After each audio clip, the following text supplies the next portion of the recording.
Hey there. I know why you're here. You're looking for a story that will help you drift off into a peaceful sleep. Something calming, a little mysterious. Something that carries your mind away. Well, you've come to the right place. Before we begin tonight's journey, do me a little favor. Tap the like button, subscribe to the channel, and leave a comment below.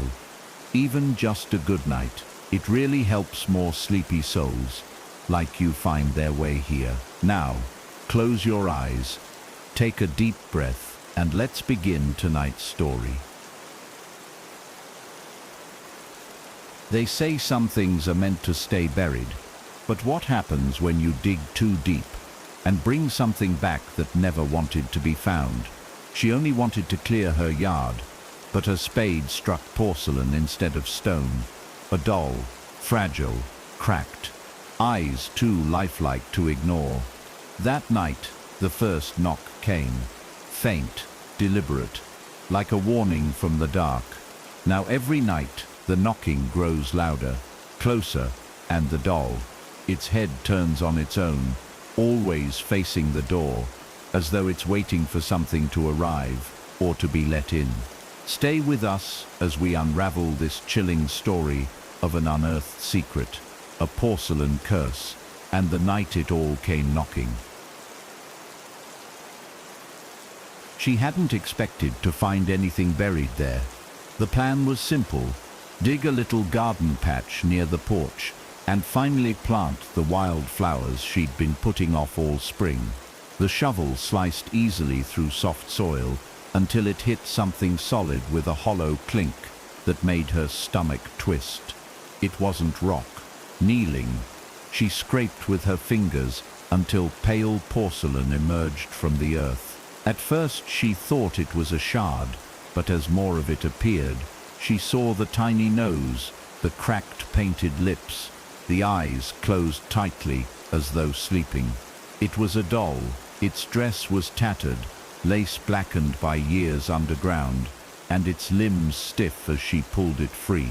She brushed dirt from its face, but a jagged crack ran down its cheek, giving it a permanent grimace. She laughed nervously, chiding herself for the chill climbing her spine. It was just a toy, forgotten in the soil for who knows how long. She set it on the porch railing, turning its face away before going back inside. But even as she shut the door, she swore she felt it watching. The first knock came just past midnight, faint, measured 3 taps against the front door. She froze in bed, holding her breath, waiting for it to repeat. Nothing. Maybe a branch, she thought, or a stray animal. She turned over, forcing her eyes closed. Minutes passed before the sound came again. 3 more knocks, louder this time. Intentional. Her chest tightened as she stared at the ceiling, heart hammering against her ribs. No footsteps, no voices, just the creak of the house settling around her, and the echo of those knocks lingering in her mind. She told herself not to overthink, but unease crawled over her skin. When silence returned, it wasn't comforting. It felt heavy, like the air itself was holding its breath. In the morning, sunlight spilled across the porch, and she noticed something odd.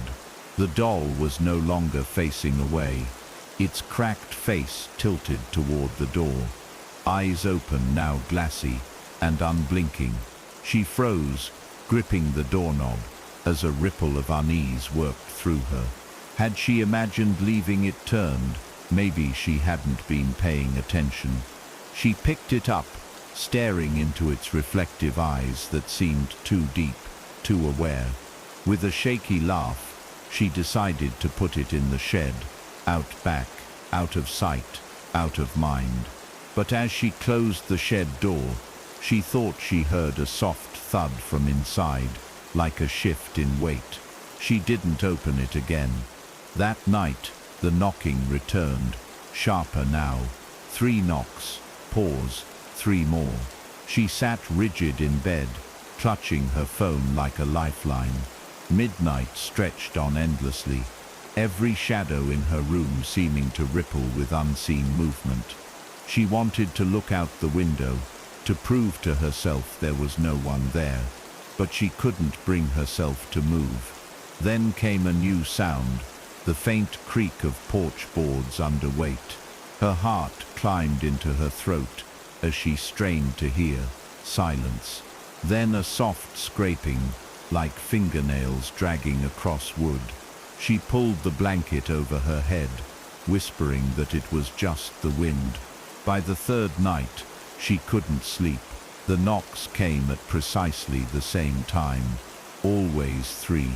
Always with that unbearable pause between sets, as though giving her a chance to answer. She sat on the floor of her bedroom, staring at the door, phone in hand, debating whether to call someone. But what would she say? That a doll she dug up might be knocking at her door. She almost laughed, almost, until she heard the attic hatch click. Slowly, deliberately, her breath hitched as she stared up at the ceiling. She had locked the attic, hadn't she? She was sure of it. The next morning, she found the doll sitting by the front door again. She dropped the keys in shock. Its cracked face was dirt-streaked, and a faint trail of soil led from the porch steps to where it sat. Her mind raced for explanations.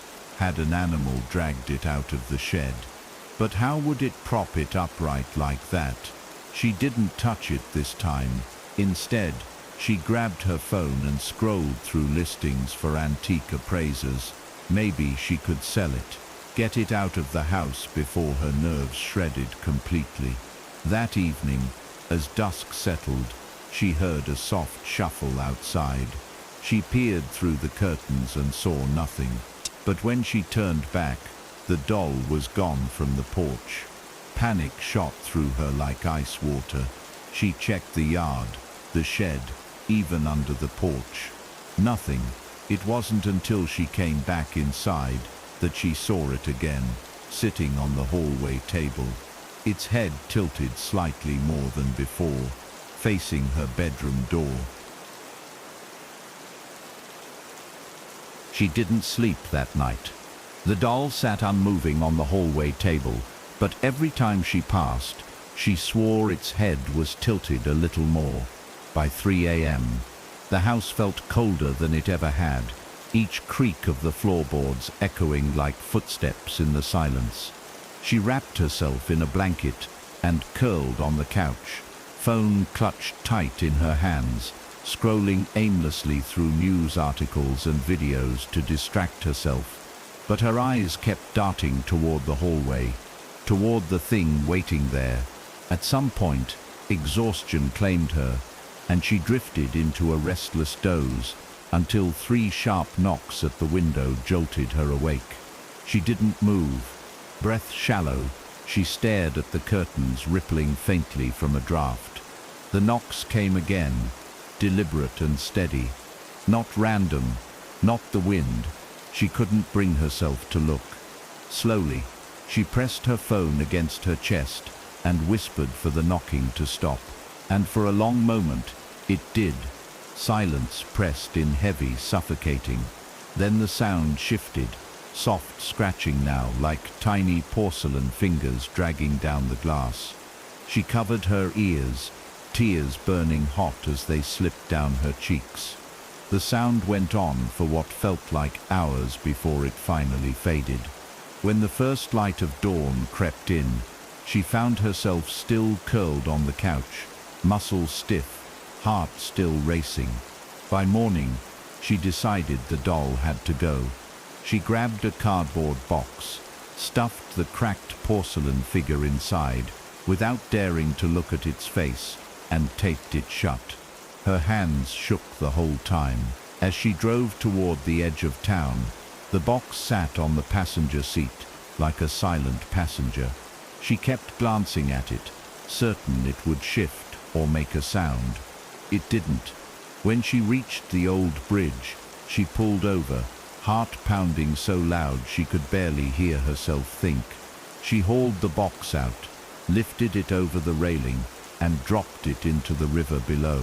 The splash was loud in the still morning air, and she waited, gripping the railing, watching as the current carried it out of sight. Relief washed over her in waves. It was done. That night, she slept better.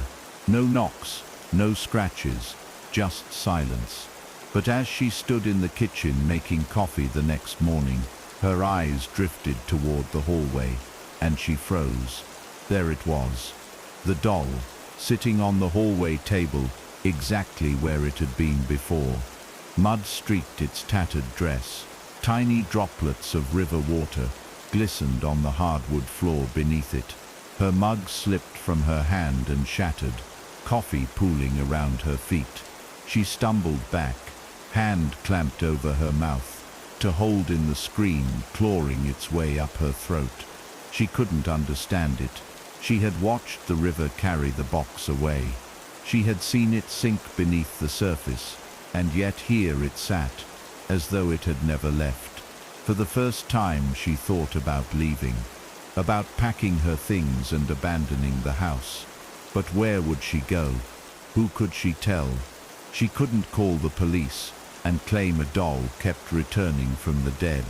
They'd think she'd lost her mind. Maybe she had. She tried to rationalize, to convince herself someone was playing a cruel joke. But deep down, she felt it, the heavy, suffocating presence in the air. Whatever this was, it wasn't human, and it wasn't going to let her leave. That night, the knocking returned. Louder, angrier. It came from every door, every window, echoing through the walls. She cowered in her bedroom, hands over her ears, whispering prayers she hadn't uttered in years. Then came a sound she couldn't explain, a faint giggle, high-pitched and hollow, floating up from beneath her bed. Her blood ran cold. She forced herself to peek over the edge of the mattress, but the space beneath was empty. She didn't move for hours, eyes wide, staring at the bedroom door as the knocking went on, rhythmic and patient. At 3:33 a.m., it stopped. She lay in silence, every muscle in her body taut with fear. Then, without warning, her bedroom door creaked open a fraction of an inch. The faintest whisper slipped through the gap, so soft she almost convinced herself she imagined it. "You found me once. You'll find me again." The sixth night felt different. The air was thicker somehow, heavy with a humidity that made it hard to breathe. She sat in the corner of her bedroom, with her knees pulled tight to her chest, clutching the small kitchen knife she'd taken from the drawer hours earlier. It was laughable, really. What good would a knife do against something like this? Still, holding it made her feel less helpless. The house was silent, but not peacefully so. It was the silence of a predator holding its breath, waiting for its prey to move. Her ears strained for every sound, every shift in the floorboards. When the first knock came, she nearly dropped the blade. 3 sharp raps from the far end of the hallway. Then silence. Then 3 more, closer now. She squeezed her eyes shut, praying it would stop. But the knocking only grew louder, more insistent, until it was pounding against her bedroom door. She pressed her back harder against the wall, sobs catching in her throat as the doorknob rattled violently. The knife slipped from her sweaty grip, clattering to the floor. The sound seemed to spur something on, because the pounding stopped. The house went utterly silent again, so quiet her own heartbeat roared in her ears. Then came the giggle, high-pitched, hollow, and so close it felt like it was coming from inside her own head. Her trembling hand reached down for the knife, but before she could grasp it, she heard the slow scrape of porcelain against wood. Her eyes darted to the gap beneath the door. A cracked porcelain face stared back at her from the floor, its glassy eyes unblinking, lips curved in that faint, cruel smile. She wanted to scream, but no sound came out. The doll's head slowly withdrew, vanishing into the shadows. Seconds later, she heard the soft patter of tiny feet scuttling down the hall. Then silence. The oppressive quiet stretched on until she could hardly bear it, her chest aching from holding her breath. When the sun finally rose, she found herself still crouched in the corner, the knife clutched so tightly her knuckles had gone white. She didn't move for hours, too terrified to leave the room. But as the morning light strengthened, a fragile sense of courage began to creep back in. She told herself this had to end. She couldn't live like this anymore. There had to be a way to put it back, to undo whatever she had unleashed when she disturbed the earth. By mid-afternoon, she forced herself into the yard, shovel in hand. The hole where she had found the doll gaped wide in the grass, edges crumbling inwards.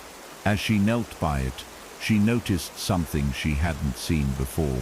Carved faintly into the wood of the porch post was a symbol, an intricate circle with strange jagged lines radiating from its center.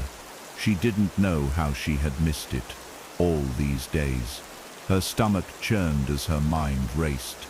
Had this house always borne that mark, or had it appeared after she brought the doll inside? She shoved the thought away and began to dig, deeper and deeper, until the earth swallowed her up to her elbows. Her hands shook as she whispered frantic apologies under her breath, begging the thing to let her be, to stay in the soil where it belonged. The seventh night came quickly, too quickly. The house felt different again, not oppressive this time, but strangely calm. No knocks, no scratches, no laughter. She almost dared to hope it was over. She sat in bed, exhausted, eyelids heavy, when her phone buzzed beside her. A single text lit up the screen. No sender, no number. Why did you bury me again? Her chest constricted, panic flaring hot in her veins. She dropped the phone and scrambled back, her eyes darting around the room. Then from the foot of her bed came a sound so soft it barely registered at first. A faint inhale, then an exhale. Breathing, the blanket stirred as if something small had crawled beneath it. Slowly, deliberately. She froze, her voice caught in her throat as the shape slithered closer, the fabric rising and falling with each breath. She wanted to run, to leap from the bed and flee, but her body betrayed her, pinned in place by terror. The breathing grew louder, sharper, and then came the voice. A whisper, almost tender, brushing her ear from beneath the sheets. You can't send me back. You're mine now. Her scream tore through the silence, shattering the fragile calm like glass. When her neighbors came the next morning, alerted by the sound, they found the house empty. The front door stood ajar, and muddy footprints, small, childlike prints, trailed across the floor, leading from the yard straight to her bedroom. The bed was unmade, the sheets tangled as though someone had thrashed violently in their sleep. On the hallway table sat the porcelain doll. Its cracked face gleamed in the weak light, and its glassy eyes stared unblinking at the open door. Its tiny hand rested on her phone, the screen glowing faintly with a final message. I told you, you'll always find me again. The house felt heavier now, like the walls themselves were watching. Each breath she took seemed to stir unseen currents in the air, and even in daylight, shadows pooled thick in the corners, refusing to lift. She had thought burying the doll would end it, but nothing had changed. If anything, the silence had grown more sinister.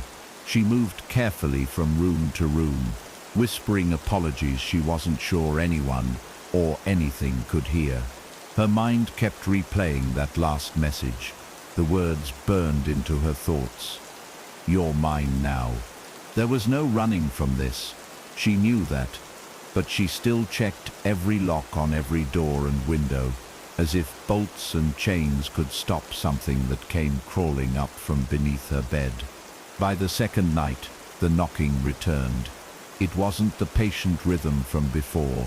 Now it was frantic, erratic, echoing through the walls like fists pounding in anger. She sat on the floor of her bedroom, clutching a kitchen knife, her knees pulled tight to her chest. The pounding seemed to move around the house, first the attic, then the kitchen, then the front door, circling her like a predator. Then came a new sound, laughter. Not the hollow giggle from before, but a chorus of voices, faint and overlapping, rising and falling like a macabre lullaby. She pressed her hands to her ears, rocking back and forth as tears streamed down her face. It didn't stop. The voices spoke in tones too soft to make out, but she felt the weight of their meaning, each word wrapping around her like cold, clammy hands. She thought of calling someone, but who could she turn to? No one would believe her. And worse, what if speaking about it out loud gave it more power? The thought made her stomach twist. Instead, she grabbed her phone and scrolled through listings for spiritual cleansers, priests, anyone who might know what to do. But every time she tried to make a call, the line crackled with static, and faintly beneath the hiss, she heard the doll's voice whisper her name. She threw the phone across the room, her chest heaving as panic clawed at her. This wasn't just haunting her anymore. It was in everything. The walls, the air, her own thoughts. On the third night, she bolted awake to a sound she couldn't place.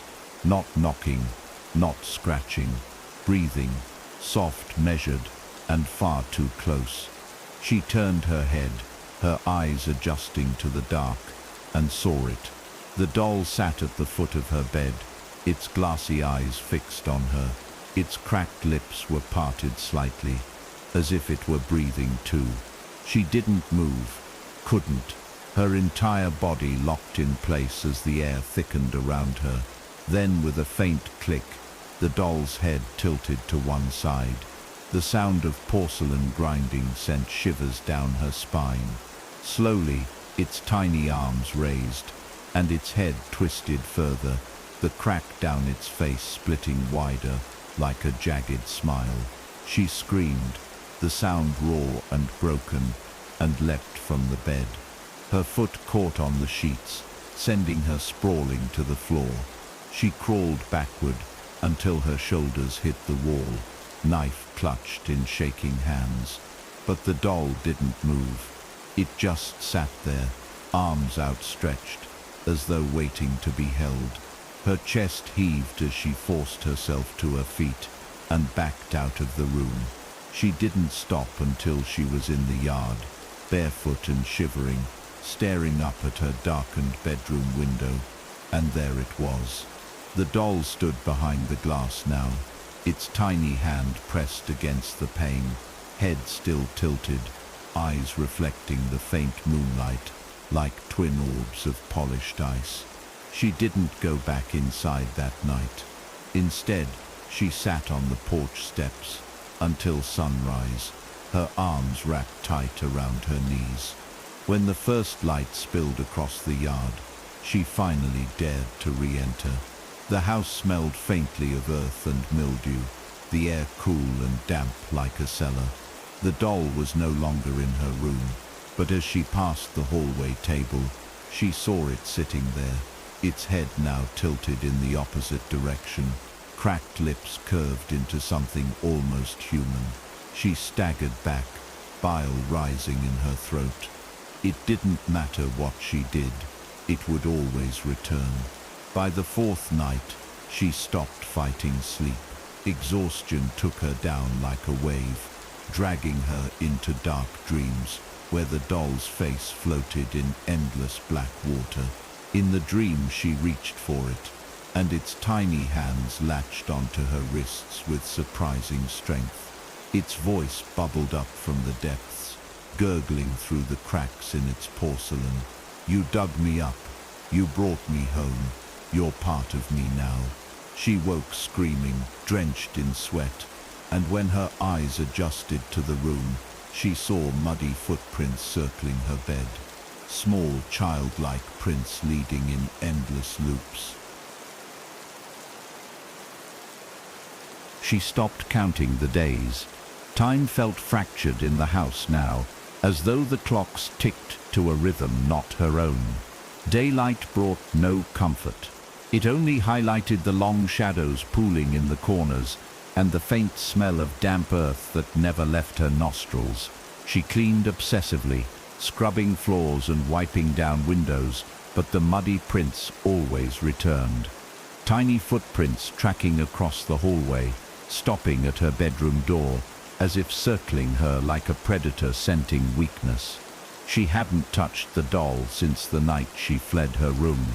Yet no matter where she went, no matter how far she pushed it away, it was always there again, sitting with its head tilted, cracked lips parted, and glassy eyes unblinking. Sometimes she swore it was closer to her bed each morning, inching forward while she slept. By the fifth night, the knocking started again. This time, not at the front door or attic hatch. It came from inside the walls, muffled yet persistent, traveling from room to room like a restless animal. She pressed her ear to the plaster and heard the faint scrape of porcelain fingers dragging along the wooden beams. Her skin prickled as a soft hum joined the sound. A child's lullaby, barely audible, words slurred and wrong. She stumbled back, her chest tightening, as though invisible hands pressed against her lungs. The song stopped abruptly. Then, from behind her, came 3 measured knocks on her bedroom door. Her heart lurched as she turned slowly, finding no one there, just the faint outline of muddy handprints smearing the white paint. She barricaded herself in the kitchen, stacking chairs against the door, as if they could hold back something that didn't obey locks or walls. She clutched her phone, thumb hovering over the emergency call button, but something deep inside whispered not to. She didn't know why, but the thought of speaking about it to another human being filled her with dread, as if saying the words aloud would invite it into their lives too. Instead, she sat frozen in the corner until her eyes grew heavy. Sleep clawed at her like a slow poison, dragging her down despite her fear. She fought it for as long as she could, but exhaustion always won. She woke to silence. No knocks, no scraping, just an unnatural stillness, thick and cloying. Her eyes fluttered open and immediately fixed on the kitchen table. The doll sat there now, its cracked face illuminated by the faint glow of her phone screen. It had somehow gotten into her barricaded room. She didn't move, barely breathed, her body locked in place. Then her phone buzzed with a new message. "It's cold in here. Can I come closer?" Her fingers shook as she dropped the device. The doll's head turned slightly, just enough for its lifeless eyes to meet hers. She felt a scream building in her throat, but bit it back, terrified that any sound might set it off. The next morning, she ran. She didn't pack, didn't take her phone, didn't even lock the door. Barefoot and trembling, she stumbled down the road until her lungs burned and her legs gave out. She collapsed in a field, just beyond the tree line, sobbing into the dirt. Hours passed before she dared look back. The house loomed in the distance, quiet and still under the midday sun. No sign of movement, no sound. For a fragile moment, she thought she had escaped. But then her eyes caught something in the grass beside her, a small porcelain hand jutting from the earth, its fingers curled as if waiting for hers. Her stomach lurched violently. She scrambled back, heart pounding as she realized there were more of them. Dozens of tiny hands pushing up from the soil all around her. That night, she didn't go back. She wandered aimlessly until she found herself in a gas station bathroom, staring at her own haggard reflection. Dark circles bruised her eyes, her skin pale and clammy. She barely recognized herself anymore. A faint knock rattled the stall door behind her. She flinched, clutching the edge of the sink, staring into the mirror. The knock came again, softer this time, almost playful. Slowly, with shaking hands, she opened the stall door.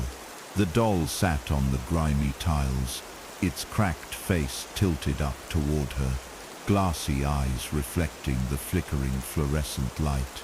Its tiny hand reached for her bare foot. "I found you," it whispered. She ran from the bathroom without looking back, her bare feet slapping against cracked pavement as the cold night air bit into her skin. Every shadow seemed to stretch and follow, every sound an echo of soft porcelain tapping along behind her. Her lungs burned, her vision blurred with tears, but she didn't stop until she reached the faint glow of a diner's neon sign. She stumbled inside, drawing stares from the few late-night patrons, but she didn't care. She sank into a booth, clutching the table as though it might anchor her to reality. For a moment, the warmth of the diner felt almost safe, the soft murmur of conversations and clink of dishes grounding her frayed nerves. Then she saw it. Across the room, sitting on the counter like some forgotten trinket, was the doll. Its cracked face smiled faintly, and its glassy eyes glinted under the fluorescent lights. She blinked hard, willing it away, but when she opened her eyes again, it was gone. A waitress asked if she was all right.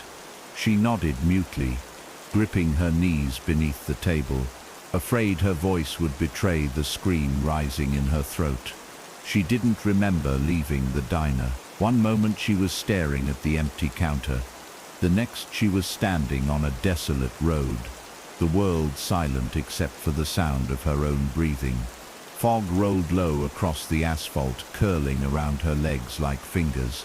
She didn't know where she was or how she had gotten there, but ahead in the mist, a faint shape began to emerge. Her steps slowed as she recognized the outline of her house. It stood silent and dark, the windows like blank, watching eyes. She hadn't meant to come back. She had run so far. How could she be here again? Her chest tightened as she realized the front door was ajar, swinging slightly on its hinges. A faint, rhythmic sound drifted out, the soft clink of porcelain tapping against wood. Her legs moved without her permission, carrying her up the porch steps, her breath shallow and quick. Inside, the air was thick and damp, heavy with the scent of earth. Muddy footprints led from the doorway through the hallway and disappeared into the kitchen. The sound was louder here now, like tiny hands drumming on the table. She crept forward, her eyes darting nervously from shadow to shadow. In the center of the kitchen table sat the doll, but it wasn't alone. Dozens of tiny porcelain figures surrounded it, each one cracked and weathered, their faces blank, except for hollow eyes and gaping mouths. Their tiny arms moved in unison, tapping the wood in a steady rhythm that made her teeth ache. Her legs threatened to buckle as she backed away, but the tapping grew faster, louder, echoing in her skull. The doll raised its tiny head, and in a voice too deep for its size, it spoke. "Stay, you're home." She bolted for the door, but as her hand grasped the knob, it twisted violently beneath her fingers. The door slammed shut with a force that rattled the frame. Behind her, the chorus of porcelain voices began to chant, their words a garbled symphony of whispers and cries. She pressed her back to the door, clutching her chest as the air grew colder, her breath fogging in the dark. The doll's cracked lips parted wider, and a low hum filled the room. She watched in horror as the smaller figures crawled down from the table, their tiny limbs moving unnaturally, skittering toward her across the floor. Her scream tore through the house as she scrambled backward, kicking wildly as the dolls reached for her ankles. Their porcelain fingers felt impossibly strong, gripping with a force that left bruises blooming on her skin. She fought her way up the stairs, tripping over her own feet, barely making it to the bedroom before slamming the door. She pressed all her weight against it as the scratching began on the other side. Tiny hands clawing at the wood, fingernails scraping in that unbearable rhythm. She knew they would find a way in. They always did. Tears streaked her face as she whispered apologies over and over. She hadn't meant to disturb them. She hadn't meant to find her. The scratching stopped. Silence fell so abruptly it made her ears ring. She didn't move, didn't dare breathe. Then from behind her came the faintest creak of floorboards. She turned slowly, heart pounding, and saw it. The doll sat on her bed, its cracked face split wide in a jagged grin, glassy eyes gleaming in the dim light. In its porcelain hand, it held her phone. The screen lit up with a single message: "You'll never leave me again." The room was so cold she could see her breath. She didn't dare move. Her eyes locked on the doll as it perched on her bed. Cracked lips curved into that unnatural grin. The phone, in its tiny porcelain hand, buzzed again, lighting up the room in pale flashes. Another message appeared on the screen. "You found me once. Now let me find you." Her chest tightened painfully, and she felt her knees weaken beneath her. She backed against the wall, clutching the dresser for support, her breath coming in ragged gasps. The doll's head shifted with a faint grinding sound, turning inch by inch until its unblinking glassy eyes met hers. Her fingers fumbled for the kitchen knife she'd brought upstairs days ago, but it was gone. Somehow she knew it wouldn't have mattered anyway. She squeezed her eyes shut, whispering to herself that none of this was real. It couldn't be. She had to be dreaming, hallucinating from lack of sleep and fear. But when she opened her eyes again, the doll was closer. It now sat on the floor, its tiny legs splayed, hands resting delicately on its cracked knees. Mud streaked its tattered dress, and a faint trail of damp earth led from her bed to where it sat. She pressed her back harder into the wall, her nails digging into the wood. Then, with slow precision, the doll stood. Its movements were stiff, jerky, yet horribly lifelike. The porcelain toes clicked faintly against the floor as it took a single step toward her. The air seemed to vibrate as more faint whispers filled the room. Dozens of voices overlapping in tones both high and low, chanting words she couldn't understand. Her ears rang, and she clamped her hands over them, sobbing now, her body trembling uncontrollably.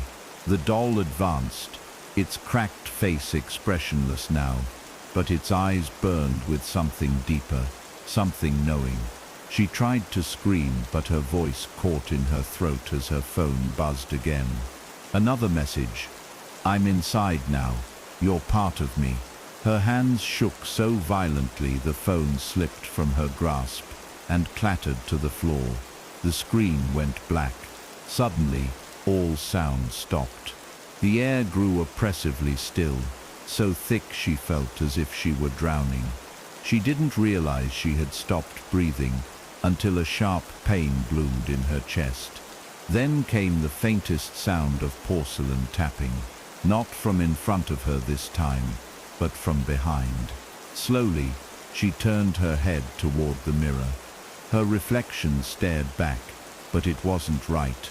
Her own face seemed pale and cracked, faint lines spider-webbing across her skin, like hairline fractures in porcelain. Her reflection's eyes were too wide, too glassy, and then it smiled. Not her smile, a jagged, broken grin stretching too far. She stumbled back in horror, but her reflection didn't follow. Instead, it raised a porcelain hand and waved. A low hum began to rise from the floor beneath her, the vibrations crawling up her legs into her chest. She felt rooted in place, as if unseen hands gripped her ankles. The doll had stopped moving now, but its presence was everywhere, in the walls, in the mirror, in her own mind. The whispers grew louder, swirling into words she could finally understand. "You woke me, you brought me home, now you stay." She screamed as the floorboards cracked beneath her feet, dark earth spilling up from the gaps like ink. Tiny porcelain hands burst from the soil, gripping her legs, her wrists, pulling her down inch by inch. She fought, thrashing wildly, nails tearing at the wooden floor as she tried to hold on. But the hands were too strong, their grip unyielding, as cold mud swallowed her up to the waist. The doll watched silently from the corner, head tilted, like a curious child.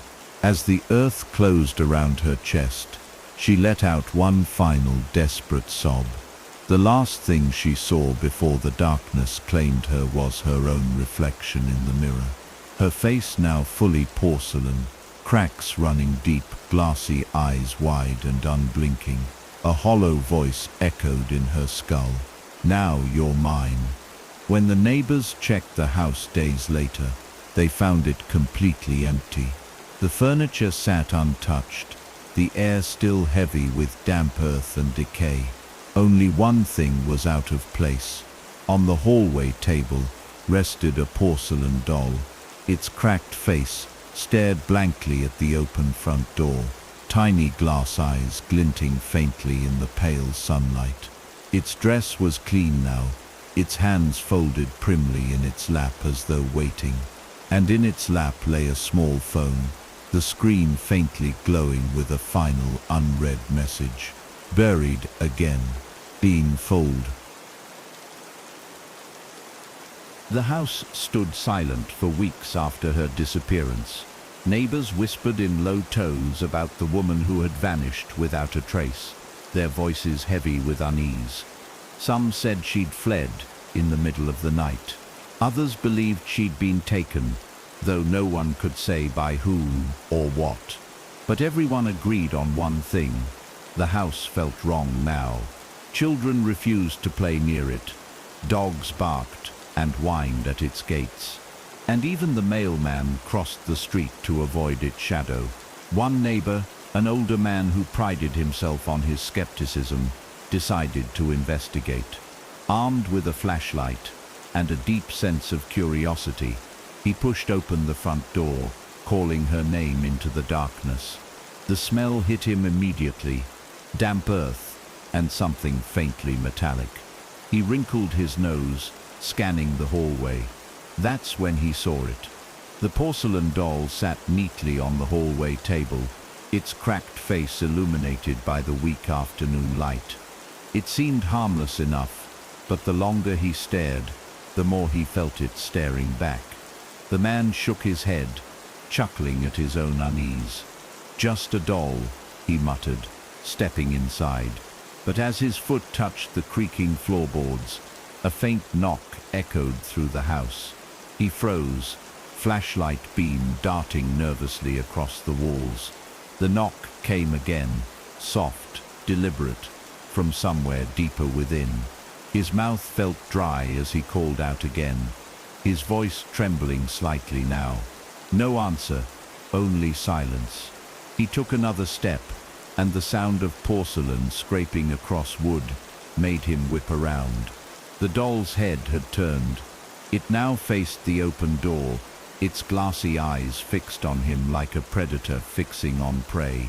He stumbled backward, nearly dropping the flashlight, heart pounding in his chest. "No," he whispered. "That's not possible." The air grew colder as he backed toward the door.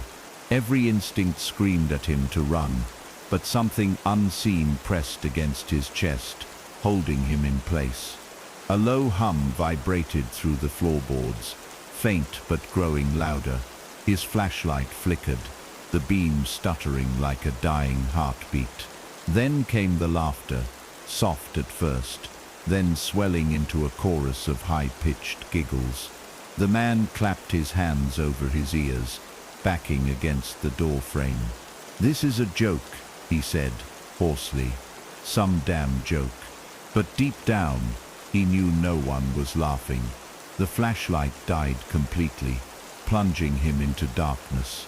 He fumbled for the door handle, but cold fingers, small, impossibly strong, curled around his wrist. He let out a strangled cry as the doll's faint voice whispered from the gloom. "Found you." When the man's family came looking for him the next day, they found the front door ajar. The house was silent, the air heavy and thick with dampness. No sign of the man, but on the hallway table sat the porcelain doll, its cracked face turned slightly toward the door. A faint smudge of red stained its tiny fingers. Beside it lay the man's flashlight, its bulb shattered, and his wallet, open as though dropped in haste. The family didn't stay long. They left the door swinging in the breeze, their eyes wide with unspoken terror. That night, the neighbors heard knocking echoing down the empty streets, soft, deliberate, and coming from nowhere they could pinpoint. As the days passed, the house's influence spread like a stain. People walking near it reported hearing faint voices whisper their names.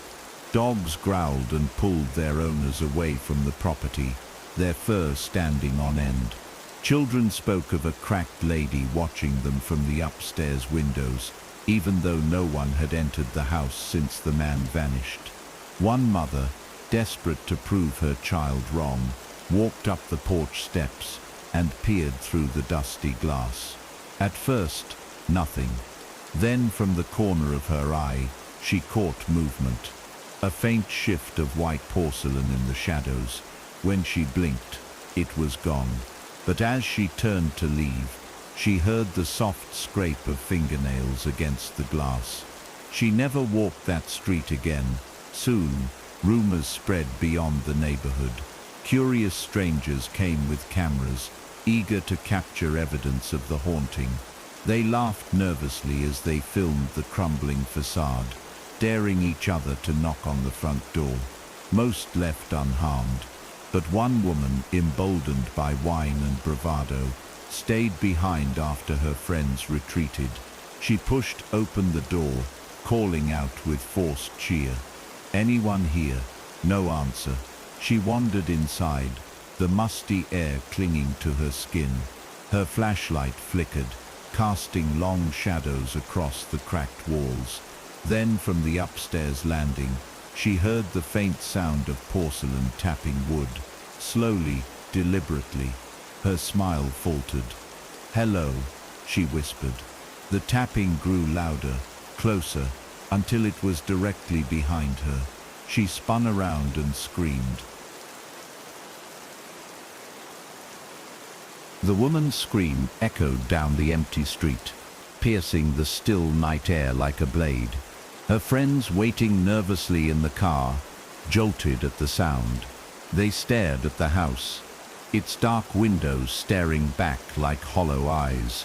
When the scream cut off abruptly, replaced by a suffocating silence, panic set in. One of them, a young man trying to sound braver than he felt, muttered, "She's just messing with us." But none of them believed it. After a tense moment, they bolted from the car, their shoes slapping against cracked pavement as they charged up the porch steps. The front door yawned open, the air inside thick with a damp, earthy smell that made their stomachs churn. "Rachel?" one of them called out, voice trembling. No answer, only the faint sound of tapping, soft, measured, like porcelain fingers drumming on wood. They crept inside, the flashlight beam darting nervously across the walls. The sound grew louder, echoing from upstairs. The group exchanged nervous glances before slowly ascending the creaking staircase. At the landing they froze. Muddy footprints, small, childlike, trailed across the faded carpet, leading down the hallway. At the end stood a cracked door, slightly ajar. The tapping came from there. One of them whispered Rachel's name again, but it came out as a choked plea. When no response came, they pushed the door open with shaking hands. Inside, the air was colder, their breaths fogging as they stepped into the room. The flashlight flickered, its weak beam falling on the center of the floor. There sat the doll, its cracked face turned toward them, glassy eyes reflecting the light. Its tiny porcelain hands rested in its lap, smeared faintly with something dark. The friends backed away in unison, their hearts pounding as the room seemed to grow darker, the shadows pooling thick in the corners. Then came the whisper, faint, childlike, but layered with a voice deeper than any human throat could produce. "Found you." The door slammed shut behind them, plunging them into darkness. They pounded on it, screaming, but the wood didn't budge. The tapping began again, this time from all around them. The sound echoed through the walls, the floor, even the ceiling. Then came the laughter, high-pitched giggles, dozens of voices overlapping in a sickening chorus. The flashlight slipped from trembling fingers and rolled across the floor. For a brief second, its beam illuminated the far corner of the room. Small shapes shifted in the darkness. Porcelain faces cracked and worn, eyes hollow and unblinking. Dozens of tiny dolls crawling forward on stiff limbs. One of them lunged for the door, kicking it with all his strength. The wood splintered on the third hit, and the group tumbled out into the hallway, gasping for air. But the sound of tapping followed them, soft at first, then louder, faster, like 100 tiny fingers drumming in unison. They bolted down the stairs, their shoes slipping on the warped wood. As they neared the front door, they saw it slam shut before their eyes. A small figure stood in the center of the foyer, blocking their path. The doll's head tilted with a faint crack, its glassy eyes gleaming in the dim light. It raised one porcelain hand and pointed directly at them. The whisper came again, louder this time, layered with dozens of voices. "Stay." The friends screamed as they hurled themselves at the door. This time it flew open, and they spilled out into the night. None of them looked back as they sprinted for the car, their lungs burning, tears streaming down their faces. They didn't stop driving until the house was far behind them, its dark silhouette swallowed by the trees. Only later, when their hearts had stopped racing, did they realize Rachel never came out with them. Her name stuck in their throats as guilt and terror took hold. No one dared to suggest going back, not after what they had seen. Instead, they sat in silence, the road stretching endlessly ahead. The next morning, neighbors gathered on the street, murmuring nervously. The house's front door stood ajar again, swaying gently in the breeze. Someone had called the police after hearing screams in the night. When officers entered, they found no signs of a struggle, no broken furniture, no blood, just the faint smell of damp soil and decay. And on the hallway table, as always, sat the doll, its cracked face turned slightly toward the door, its glassy eyes unblinking, A faint trail of muddy footprints led up the stairs and into the bedroom where Rachel's phone lay on the floor, the screen glowing faintly with a message. I found her. As word spread, the house became infamous. Ghost hunters came with cameras and gadgets, eager to capture proof of the haunting. Some stayed for hours, documenting cold spots and faint whispers on their recorders. Others fled within minutes, pale and shaking, refusing to speak of what they had seen. One by one, their videos surfaced online, flickering images of shifting shadows, faint knocks echoing in empty rooms, and always, in the corner of the frame, the doll watching silently. Viewers debated endlessly whether it was real, but those who lived near the house knew better. At night, they could hear the knocking, 3 soft raps in a row, echoing down the street, always moving closer. The house had become a magnet for thrill seekers, and the desperate alike. Some came with cameras, convinced they'd capture viral footage of the haunting. Others came seeking answers, parents of missing loved ones, skeptics wanting proof, or believers hoping to cleanse the place. Most didn't stay long. Those who did often left in silence, faces pale, refusing to talk about what they'd seen. A few never came out at all. Their names were whispered among neighbors, each new disappearance a reminder of the thing that lingered behind those crumbling walls. The house was no longer just a house.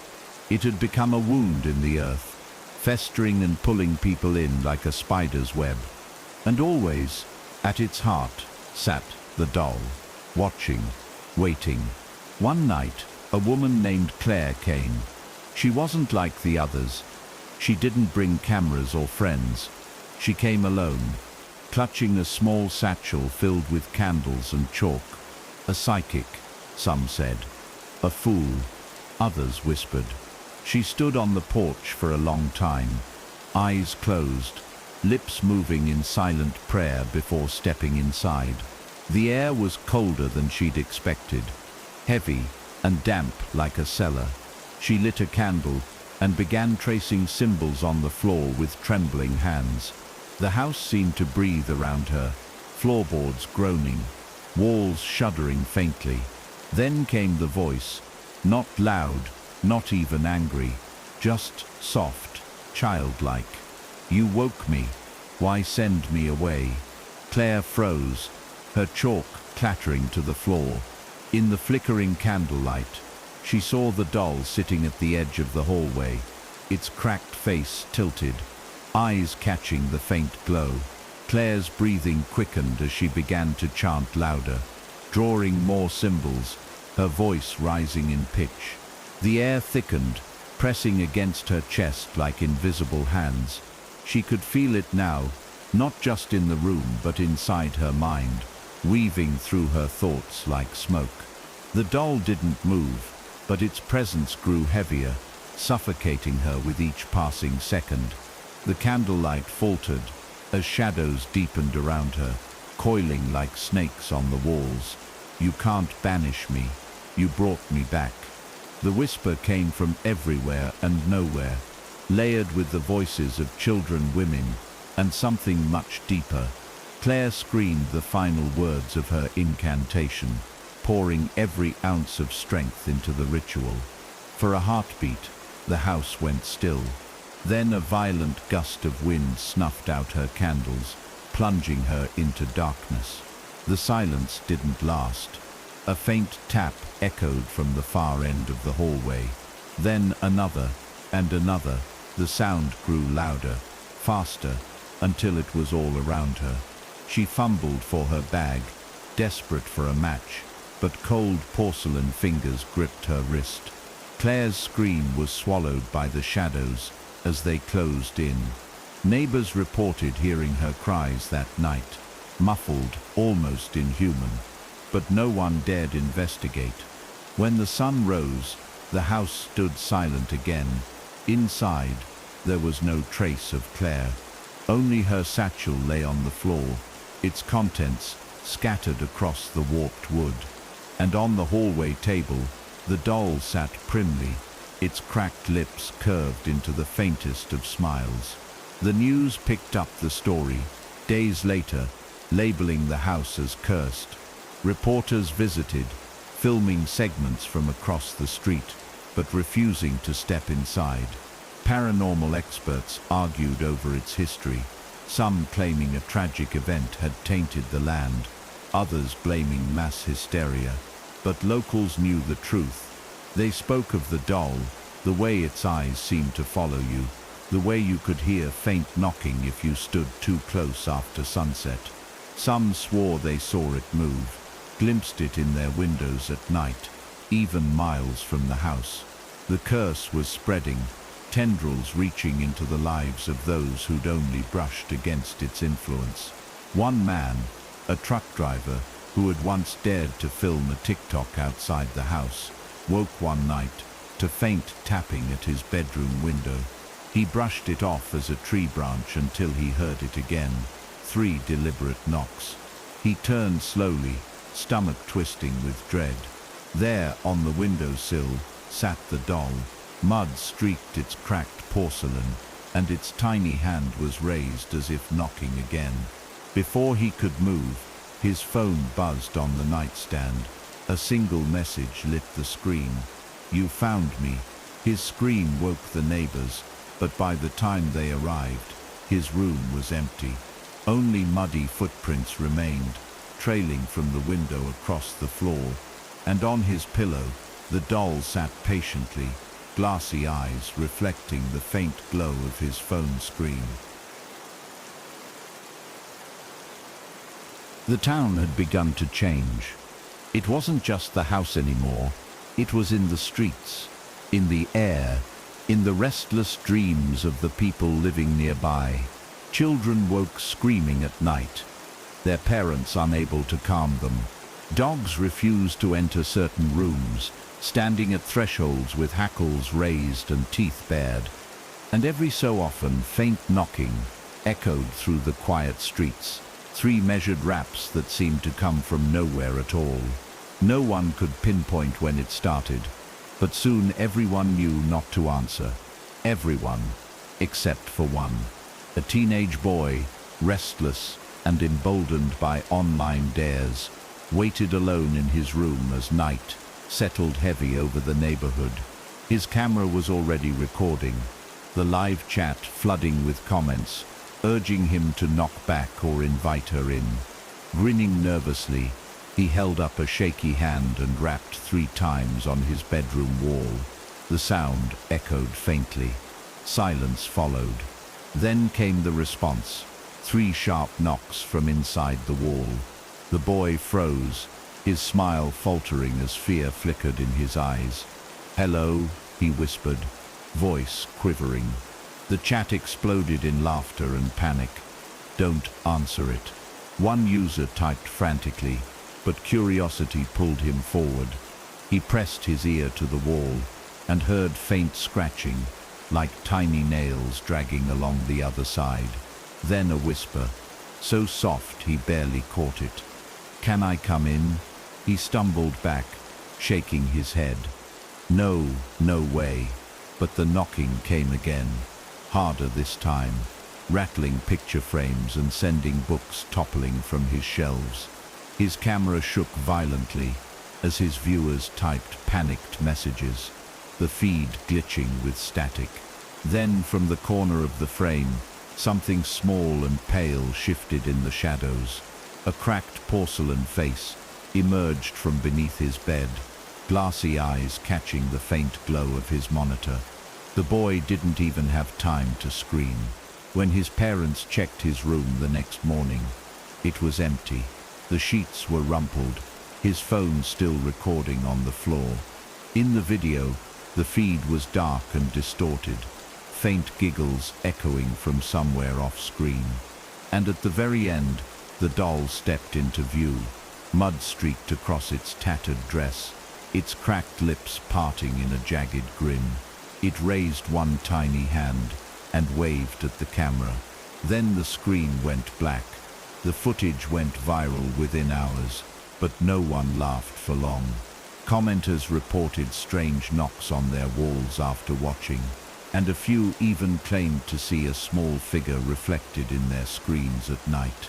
Across town, the house sat in silence, but the curse had grown restless. People passing by swore they saw movement in the windows, tiny hands tapping at the glass, blank eyes watching from the shadows. Those brave enough to approach reported faint whispers tickling their ears. "Dig me up, bring me home."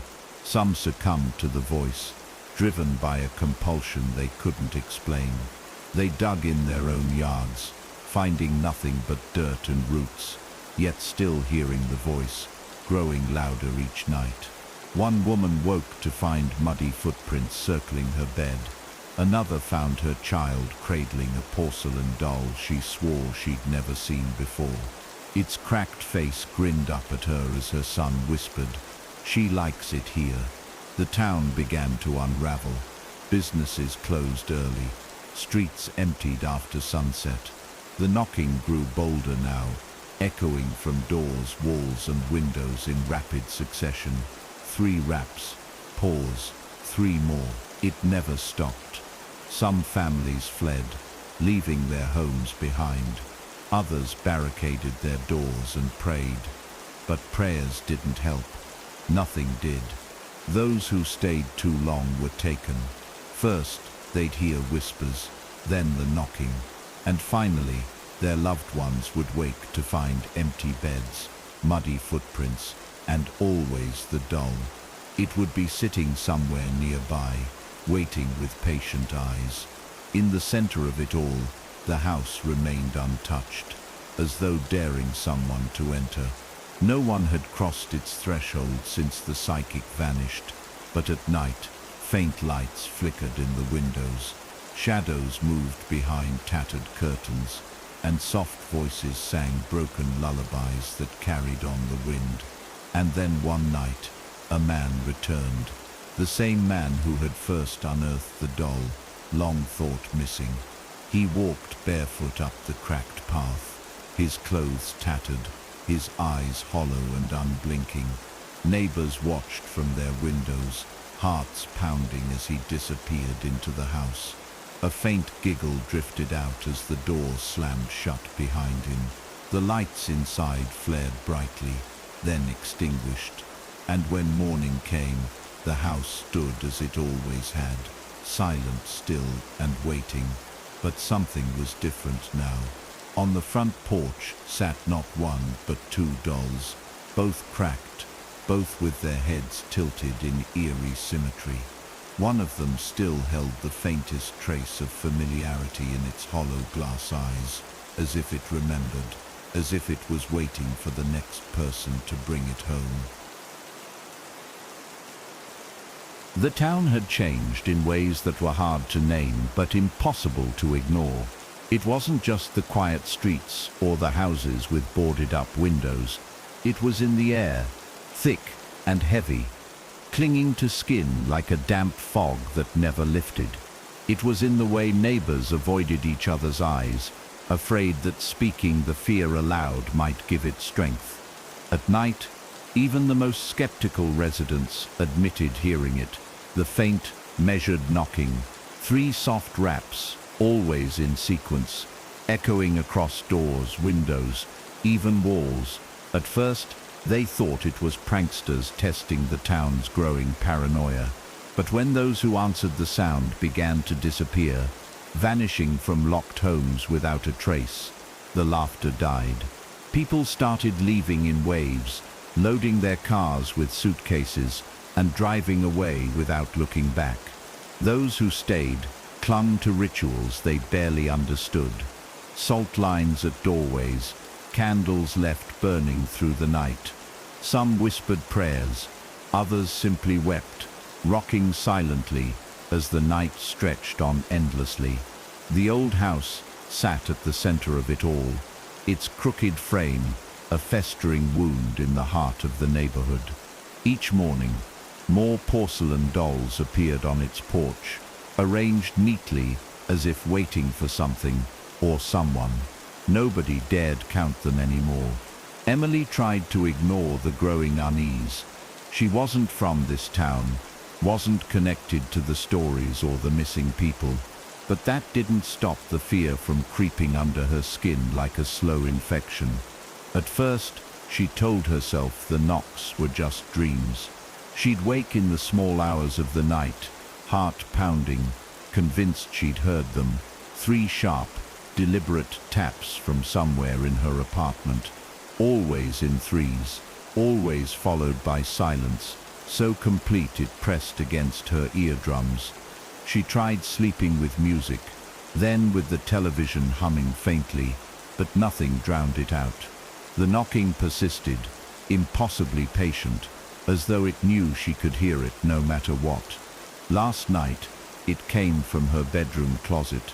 She had lain rigid in bed, clutching her blanket so tightly, her knuckles ached, staring at the shadowed crack beneath the closet door.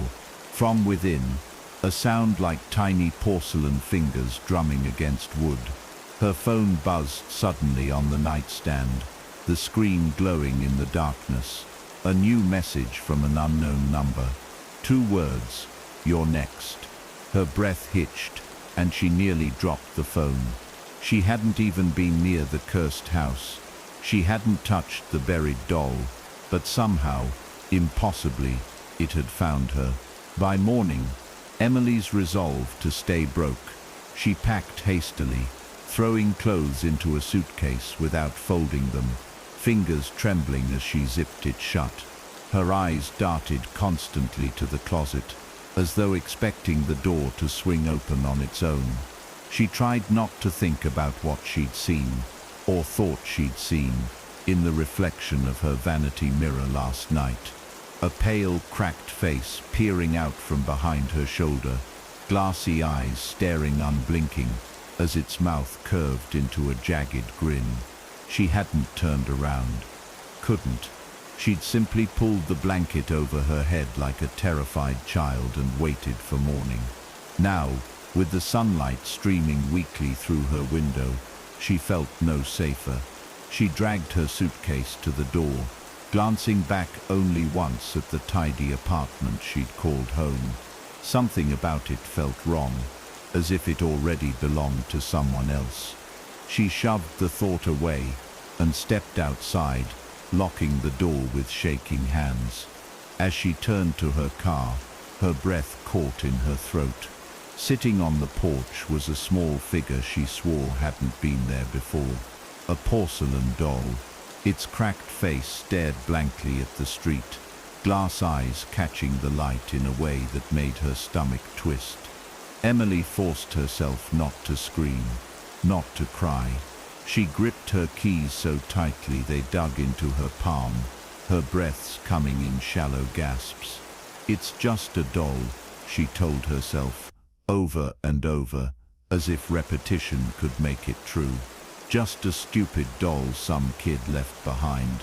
Her rational mind clung to the explanation, even as the hair on the back of her neck prickled, even as her instinct screamed at her to run. She opened her car door with fumbling fingers and slid inside, locking the doors as soon as they shut. The doll didn't move, didn't even tilt its head. But as she started the engine and glanced in the rearview mirror, her stomach dropped. In the reflection, its position had changed slightly. Its head was now turned, as if watching her leave. She tore her eyes away and forced the car into gear, tires screeching as she sped down the road. "Don't look back," she told herself. "Don't you dare look back." But halfway down the highway, the radio crackled to life. Static hissed through the speakers before a faint, childlike voice whispered, almost sweetly, "Don't leave me." Emily's hands tightened on the wheel, her knuckles white as fear wrapped around her chest like a vice. The road seemed endless now, stretching into a grey haze without familiar landmarks. Trees loomed on either side, their branches clawing at the sky like skeletal fingers. Her phone buzzed again on the passenger seat, but she didn't dare glance at it. She knew what it would say. The same words over and over. "Come back. Bring me home." She pressed harder on the accelerator, breath coming fast and ragged. Then she saw it, a small figure standing in the center of the asphalt. The doll, its tattered dress fluttered faintly in the breeze, its tiny porcelain hand raised in a slow, deliberate wave. Emily screamed, wrenching the wheel violently to the side. The tires screeched as the car spun, crashing through the roadside brush before slamming to a halt against a tree. Airbags deployed with a deafening hiss, and the world tilted into chaos. When she came to, head pounding, the road was empty again. No sign of the doll, no sign of anything, only the faint echo of tapping from somewhere close by. Emily fumbled for her seatbelt, her movements jerky and panicked. She shoved the door open and stumbled out into the cold night air, her breath clouding in front of her.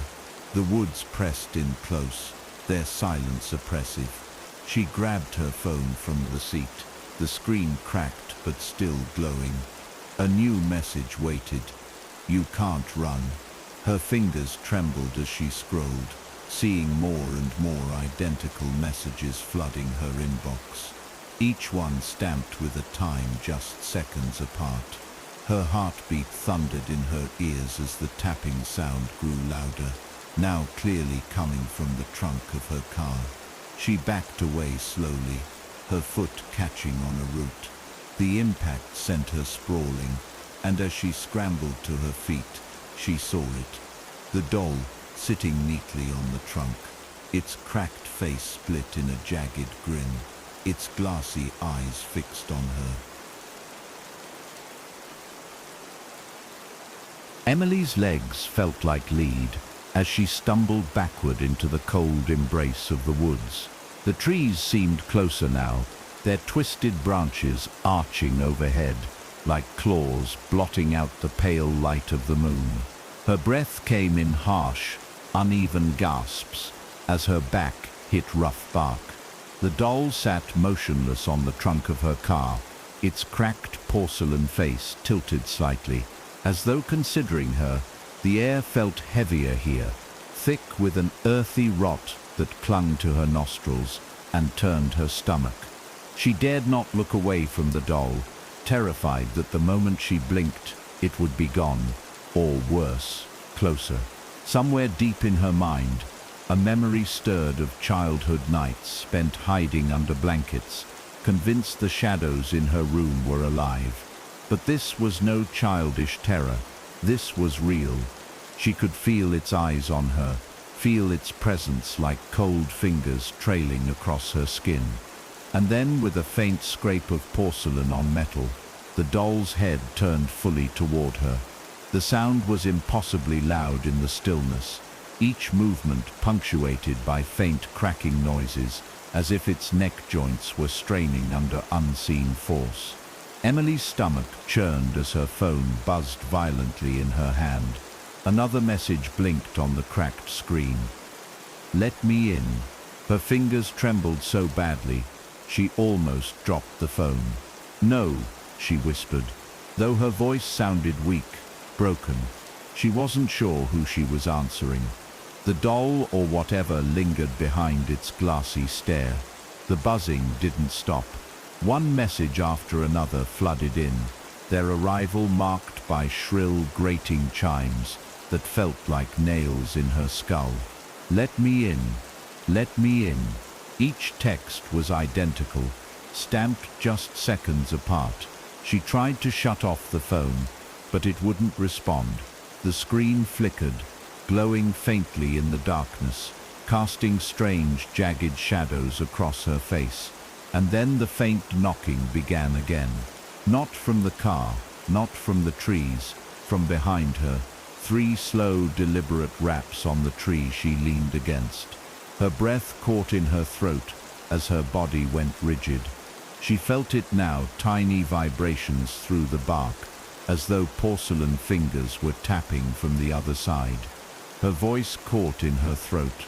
She wanted to scream, to run, to do anything but stand there frozen, but her limbs refused to obey. Suddenly, the tapping stopped. A silence even heavier than before pressed against her eardrums, so thick it felt like she might suffocate in it. The stillness was broken only by the soft crunch of leaves to her right. Emily turned her head fractionally, heart hammering in her ribcage like a trapped bird. Something small was moving between the trees, just out of her direct line of sight. Its pale shape glimmered faintly in the stuttering light from her phone. The sound of delicate porcelain scraping against rough bark sent shivers down her spine. She could make out its faint outline now, tiny, childlike, moving on stiff, jerky limbs. It stopped abruptly, as though it knew she was watching. And then, impossibly, its cracked face split into a grin wide enough to fracture the porcelain further. Emily clamped her hand over her mouth, stifling a sob. The thing began to move again, faster this time, its stiff limbs snapping into place with each stride. She bolted from the tree, crashing blindly through the undergrowth, branches tearing at her skin as she fled. Her feet caught on roots, on rocks, but she didn't slow. She couldn't. Behind her the sound of pursuit grew louder. Not footsteps, but faint, rapid knocking, echoing off the trees like a sinister metronome keeping pace with her pounding heart. Her lungs burned as she burst into a clearing, moonlight spilling like pale milk across the forest floor. For a brief, hopeful moment, she thought she saw headlights on the distant road. Salvation, but then a new sound froze her mid-step, the tinkling chime of porcelain striking stone. She forced her eyes downward and felt her stomach drop. In the center of the clearing sat another doll, identical to the first. Its cracked hands rested on its knees, and its head tilted slightly in greeting. Behind her the knocking stopped. The forest fell silent again, and she felt it before she heard it. A whisper, soft as breath, but cold enough to raise goosebumps across her arms. "You can't run." She spun wildly, but the trees stood empty. No movement, no sound, only that whisper, lingering in the air like smoke. Emily's eyes darted frantically, searching for any sign of escape. Her chest rose and fell in shallow, panicked gasps as she staggered backward away from the doll in the clearing. Then a faint light flickered at the edge of her vision. A house, not her house, but the house, the one from the stories, the one she had never dared to visit. Its crooked frame loomed through the trees, windows dark and unwelcoming. Yet something about it pulled her forward, a sick compulsion winding its way through her terror. Her phone vibrated violently in her hand, and she forced herself to glance down. The messages had changed. No longer, "Let me in." Now they read, "Bring me home." Each text was stamped seconds apart, the relentless rhythm of their arrival syncing eerily with the faint knocking sound that resumed behind her. She didn't want to go to the house. Every instinct screamed against it. But her legs moved on their own, each step slow and deliberate, as though guided by invisible strings. The house grew clearer with each step, its warped siding and sagging porch illuminated faintly by the moon. Emily's ears rang with the sound of her own blood, rushing, drowning out everything but the relentless knocking that followed her now in perfect rhythm. She reached the clearing's edge and found herself standing at the bottom of the porch steps. The wood creaked under her weight as she lifted one trembling foot onto the first step. She tried to stop, to turn and run, but her body betrayed her. The air grew colder with each step upward, her breath fogging in the darkness. When she reached the porch landing, she froze.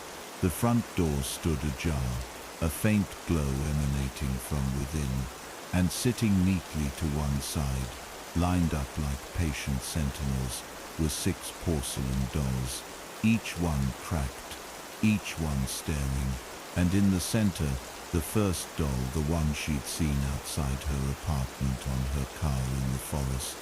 It sat primly, its glassy eyes fixed on her, its head tilting in a gesture that felt almost welcoming. The air inside the house was wrong. It clung to Emily's skin like wet fabric, heavy with the scent of damp earth, and something metallic beneath it, coppery, sharp, almost like blood. She hadn't meant to step through the doorway, hadn't intended to cross the threshold, but her feet betrayed her. Each step creaked against warped wood, the sound echoing too loudly in the suffocating silence. Her phone vibrated again in her hand, the cracked screen glowing with another message. Welcome home. Her stomach twisted, bile rising in her throat. She didn't remember telling it she was coming here. She didn't remember choosing to. And yet, here she was, standing in the dim hallway of the house she had never dared to enter.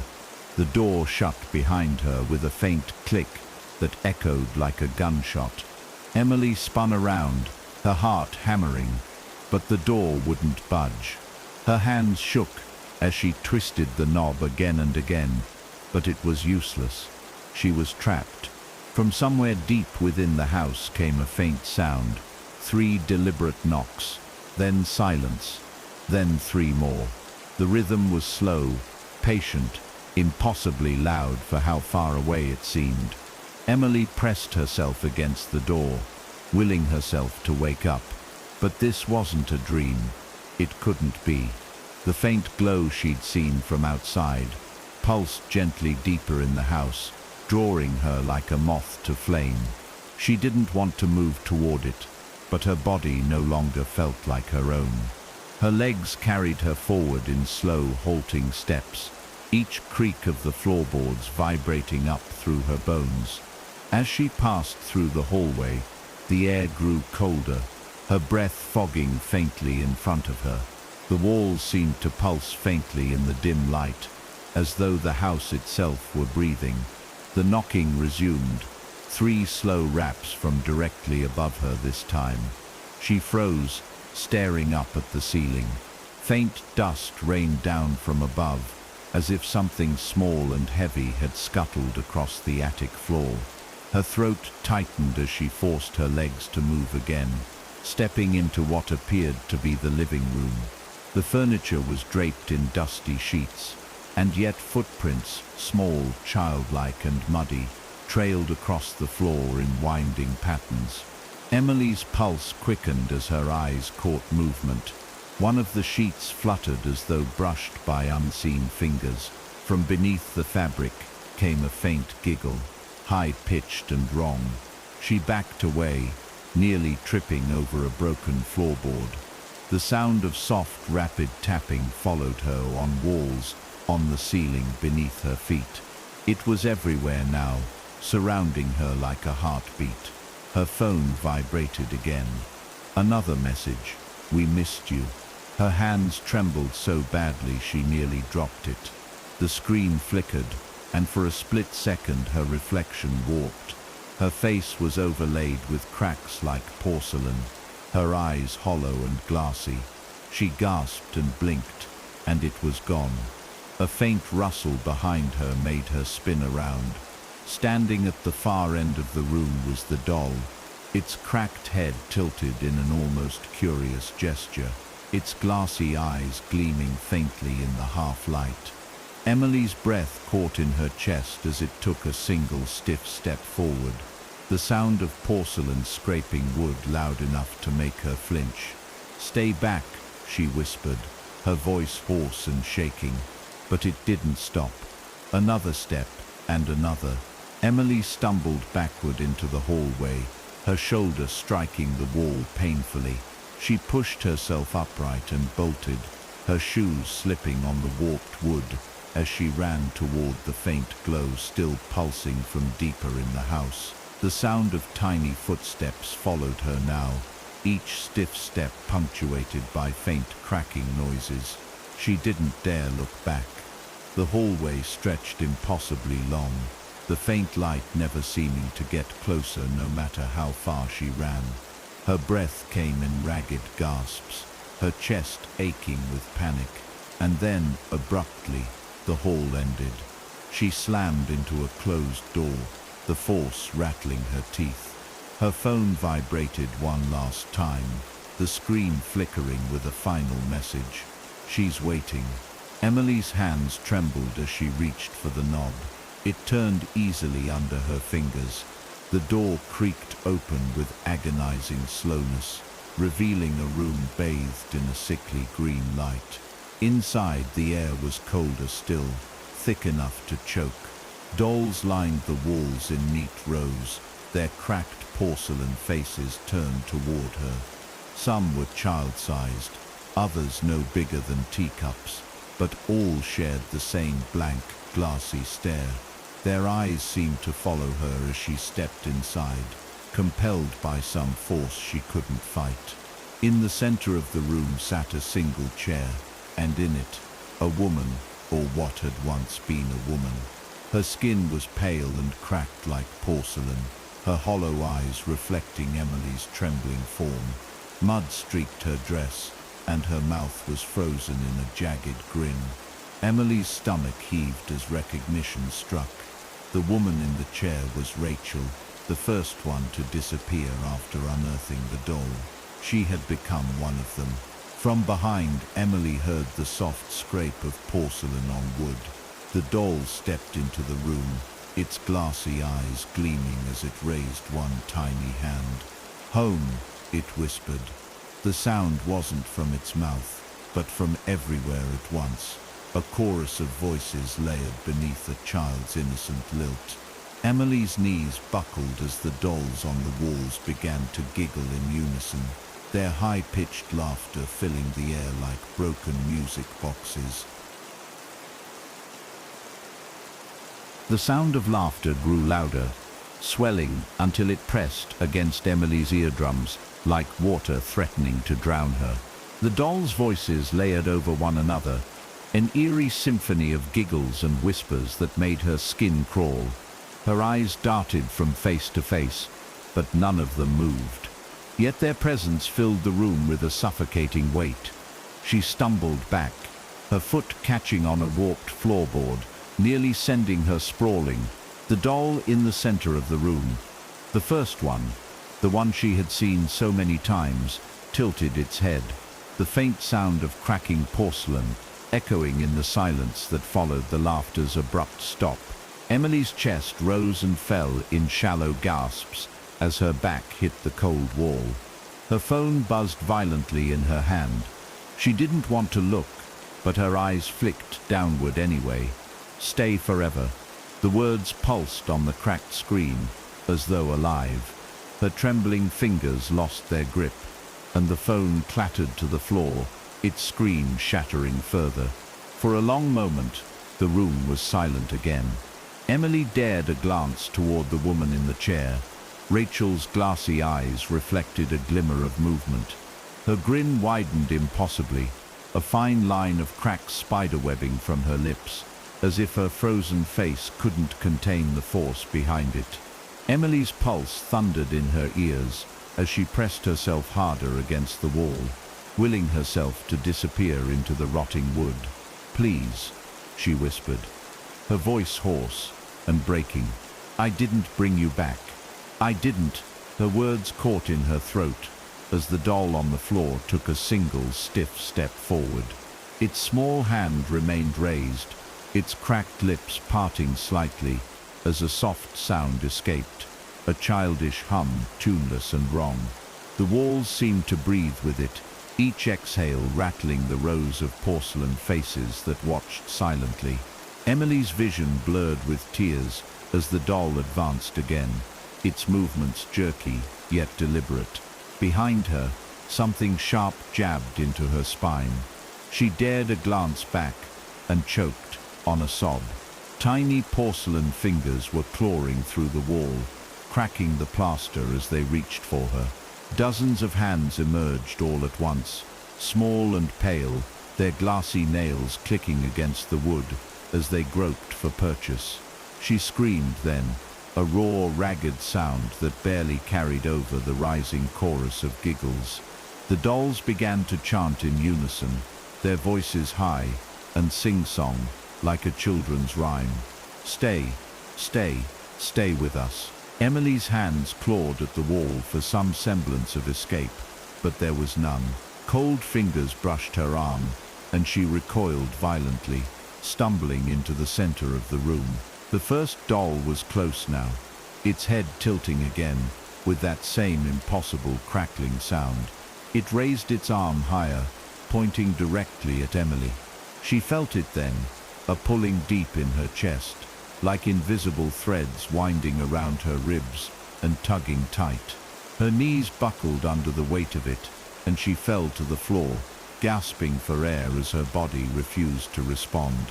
Her vision swam as the walls seemed to close in, the rows of porcelain faces grinning wider. One by one, they began to hum the same broken tune, their cracked mouths moving in unison. Emily's body convulsed as the pulling sensation grew stronger, threads of icy pressure winding through her veins like liquid glass. Her fingertips went numb, her vision narrowing to a tunnel focused only on the first doll's hollow eyes. It stepped closer, and with each click of porcelain on wood, she felt a piece of herself unspool, unraveling into the cold air of the house. The room pulsed faintly, a heartbeat that wasn't hers, and in its rhythm she heard the faint echo of knocking. 3 raps, pause, 3 more. The sound came from everywhere now, the walls, the ceiling, the floor beneath her knees. She felt her lips moving without her consent, a whisper escaping her throat in a voice that wasn't her own. I'm home. Her tears streaked hot down her frozen cheeks as her hands rose, stiff and trembling, mimicking the doll's jerky movements. The last flickers of her thoughts screamed in protest, but her body no longer belonged to her. The porcelain woman in the chair, Rachel, seemed to shimmer faintly as Emily's knees hit the floor before her.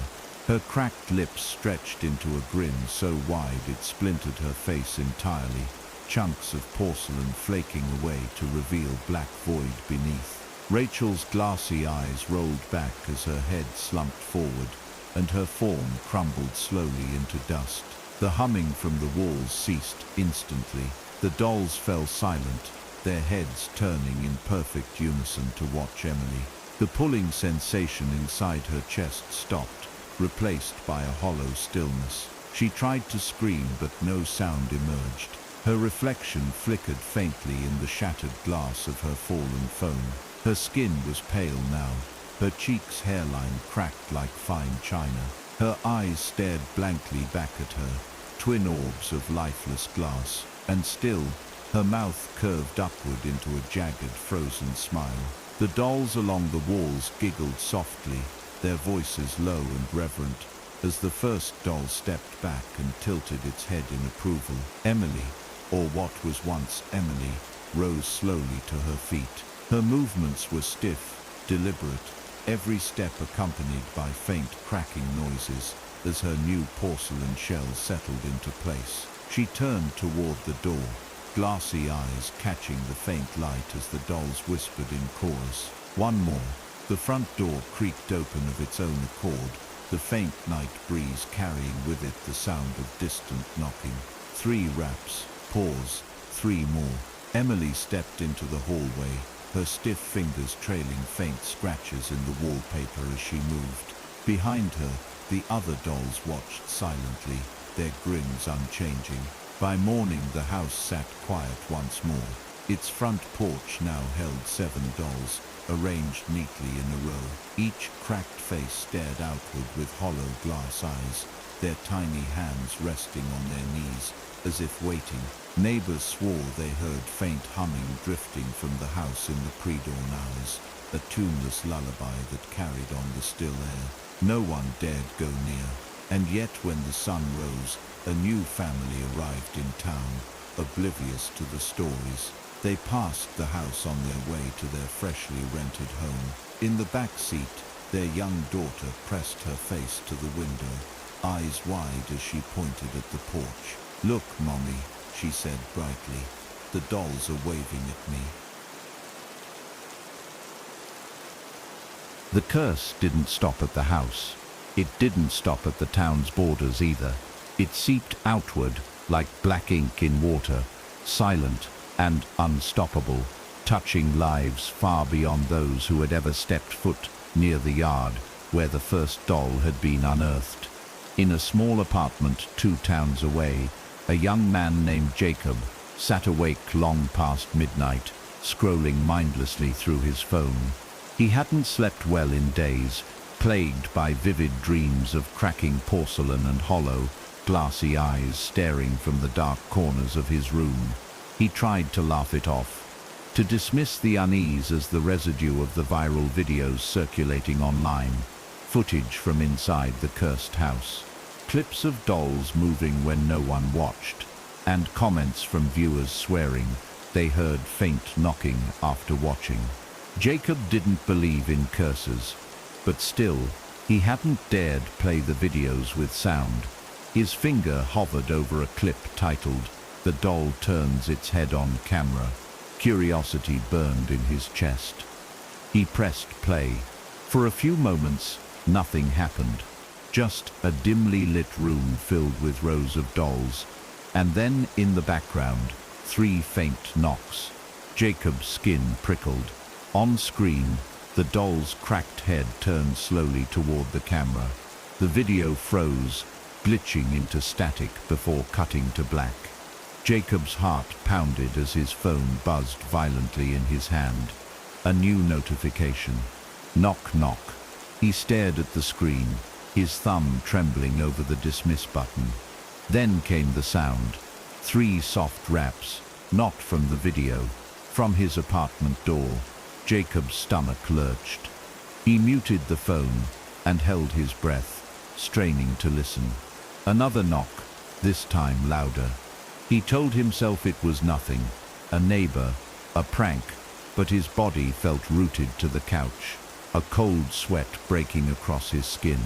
The knocking came again, 3 deliberate raps, perfectly spaced. He swallowed hard, forcing himself to his feet.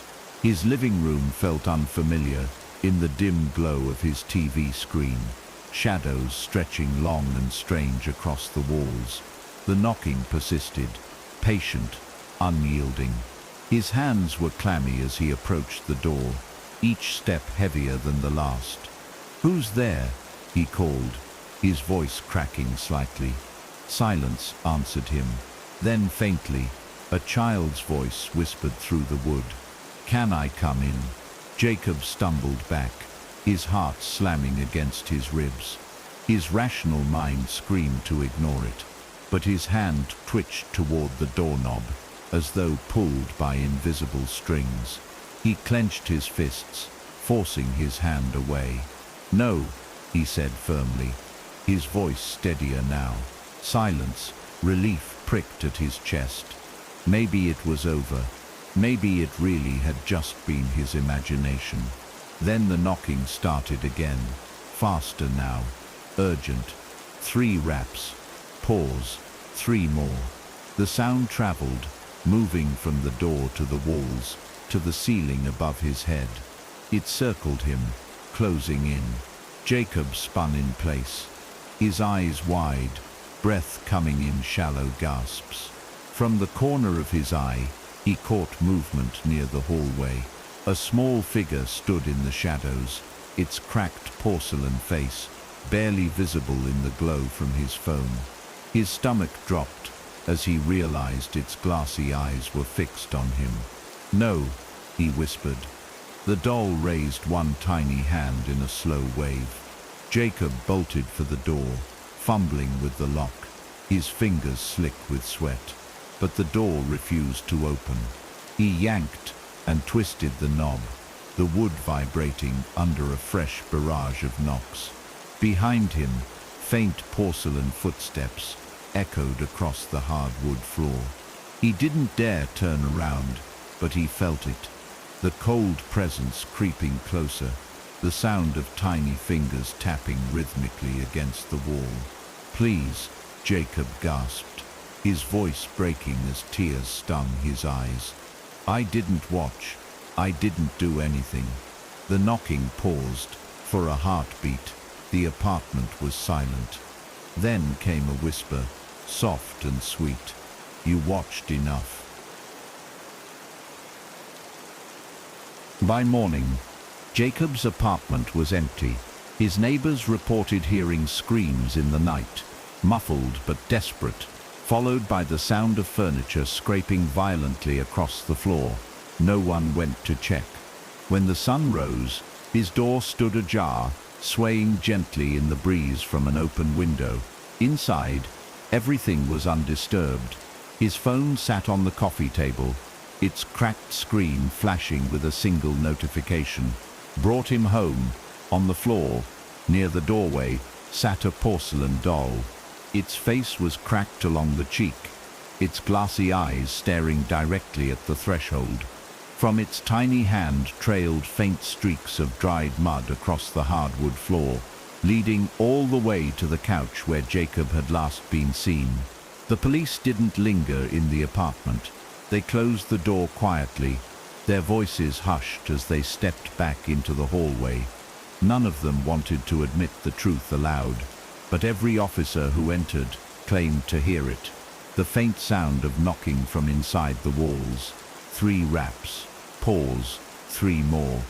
It was happening again, and this time it wasn't confined to the cursed house. Hundreds of miles away, in a bustling city, where the story of the buried doll had barely made a ripple, Sophie scrolled through her social media feed late into the night. She'd seen the viral clips, the moving dolls, the strange knocking sounds, but she laughed them off as internet hoaxes. Yet, despite her skepticism, she found herself unable to look away. Each video left her feeling oddly cold, a chill settling in her bones that lingered long after her phone was set aside. Tonight, a new post caught her attention. A live stream from a user claiming to have taken the doll from the cursed house. The screen showed a dimly lit room, the camera trained on a porcelain figure sitting motionless on a chair. Thousands of viewers watched as the streamer whispered nervously about faint knocks at his door. Sophie smirked, shaking her head. Just as she was about to scroll past, the doll's head jerked sharply to the side on screen. The streamer screamed, the camera crashing to the floor in a chaotic blur. Then silence. A single message flashed across the dark screen before the feed cut out. "She's coming." Sophie's stomach turned. She put her phone down, trying to shake the creeping unease. It was just a stunt, she told herself. A marketing ploy, maybe, or a bored kid looking for internet fame. Still, she double-checked the locks on her door before heading to bed. Hours later, she awoke with a start. Her apartment was silent, the kind of heavy silence that feels almost alive. Sophie sat up slowly, heart pounding. The faint sound of tapping drifted through the room. 3 raps. Pause. 3 more. She froze, straining her ears. It wasn't coming from the door. It was coming from the foot of her bed. Her eyes darted downward. At first she saw nothing, just the vague outline of her blanket spilling onto the floor. Then she saw it, a small hand, pale and cracked like porcelain, resting delicately on the edge of her comforter. Sophie's breath caught in her throat as the hand slowly pulled back, disappearing under the bed. Panic surged through her veins like ice. Sophie fumbled for her phone, but it slipped from her shaking hands and clattered to the floor. The tapping resumed, now from directly beneath her. 3 raps. Pause. 3 more. She bolted upright, clutching the blanket to her chest, as her eyes darted wildly around the room. "Who's there?" she whispered, her voice barely audible. Silence. Then from beneath her bed, a faint giggle, high-pitched, childlike, but hollow in a way that made her stomach churn. She swung her legs over the side of the bed, her bare feet hovering inches from the floor. Every instinct screamed at her not to move, but she couldn't stay like this forever. Summoning what little courage she had left, Sophie leapt from the bed, her feet landing hard on the carpet. The air in her apartment felt heavier now, charged with something she couldn't name. She backed toward the door, her eyes locked on the shadow beneath her bed. For a moment, nothing happened. Then a small figure slid out from the darkness, moving on stiff, jerky limbs. The doll's cracked face caught the dim light of the street lamp outside, its glassy eyes fixed, unblinking on her. Sophie's breath hitched as it raised one tiny hand in a slow wave. She screamed and bolted for the door, fumbling with the locks as tears blurred her vision. Behind her, the sound of porcelain footsteps grew louder, the faint click-click of tiny shoes on hardwood. She flung the door open and stumbled into the hallway, her neighbors' doors all firmly shut, their lights off. She pounded on the nearest one. "Please, someone help me." Silence. The sound of tiny footsteps echoed in the apartment behind her. Sophie's heart raced as she fled down the hall, the faint sound of a child's voice following her. "Don't run." Sophie didn't stop running until her bare feet were raw against the cold concrete of the city sidewalk. The night air bit at her skin, but she barely felt it over the pounding of her heart. Behind her, the faint sound of porcelain footsteps echoed through the hallway she'd fled, each click growing fainter as she put distance between herself and her apartment. She didn't know where she was going, only that she couldn't go back. Every shadow seemed deeper, every alleyway thick with a presence she couldn't name. Street lights flickered overhead as she stumbled past shuttered shops and sleeping cars, her breath clouding in ragged gasps. A faint sound followed her now, not footsteps, but a soft, rhythmic tapping. Pause. 3 more. She froze on the corner of an empty intersection, her eyes darting wildly. The sound wasn't coming from behind her anymore. It was coming from everywhere. Doors, windows, even manhole covers beneath her feet. The city had gone quiet in an unnatural way, the kind of stillness that presses on your chest until breathing feels like a sin. Sophie hugged her arms around herself and kept moving, each step slower than the last. As she passed a row of houses, she noticed it in each window. A single porcelain doll sat perched on the sill, their cracked faces turned toward the street. Their glassy eyes followed her, unblinking, as she walked. She quickened her pace, her hands trembling, on the porch of the nearest house. 3 dolls sat neatly arranged in a row. One of them raised a hand in a stiff, unnatural wave. Sophie's stomach lurched as she stumbled back into the road. The sound of knocking grew louder now, joined by faint whispers in a childlike voice. "Stay, stay, stay with us." The words rolled over each other like a broken lullaby, rising and falling with an unnatural cadence. Sophie clamped her hands over her ears, but the voices only grew louder, echoing inside her skull. She broke into a run again, but no matter how far she went, the houses all looked the same. Each window bore a doll, each porch hosted 3. The city wasn't sleeping, it was watching. Meanwhile, in another part of town, neighbors gathered in hushed clusters, their faces pale and strained. It had started with one house, the knocking in the dead of night, the sound of giggling that seemed to seep through the walls. Then the dolls began to appear on doorsteps, neatly arranged and staring blankly at the street. Now it was every house, entire blocks lined with porcelain sentinels. Parents whispered about children talking to unseen friends, their small voices carrying through paper-thin walls as they chanted rhymes no one had taught them. Knock, knock, knock. Don't say no. Knock, knock, knock. Let her go. The words carried on the wind like a curse, infecting those who heard them with a bone-deep dread. No one opened their doors at night anymore. They didn't answer the knocks, but every morning there were more dolls, sitting patiently, waiting. Back on the empty street, Sophie's legs gave out. She collapsed to her knees on the cracked pavement, sobs racking her body. The voices were louder now, almost deafening. The dolls in the windows seemed closer, their cracked faces pressed against the glass. She dug her nails into her arms until they broke the skin, whispering over and over, "This isn't real, this isn't real," but deep down she knew it was. The curse didn't care if she believed. It didn't need her faith. It only needed time. A faint, cold breeze brushed her cheek, carrying with it the sound of tiny porcelain hands tapping rhythmically on wood. Sophie's head snapped up. Across the street, a single doll stood in the middle of the sidewalk. It wasn't there a moment ago. Its cracked face tilted slightly, glassy eyes catching the pale light. It raised its arm and pointed directly at her.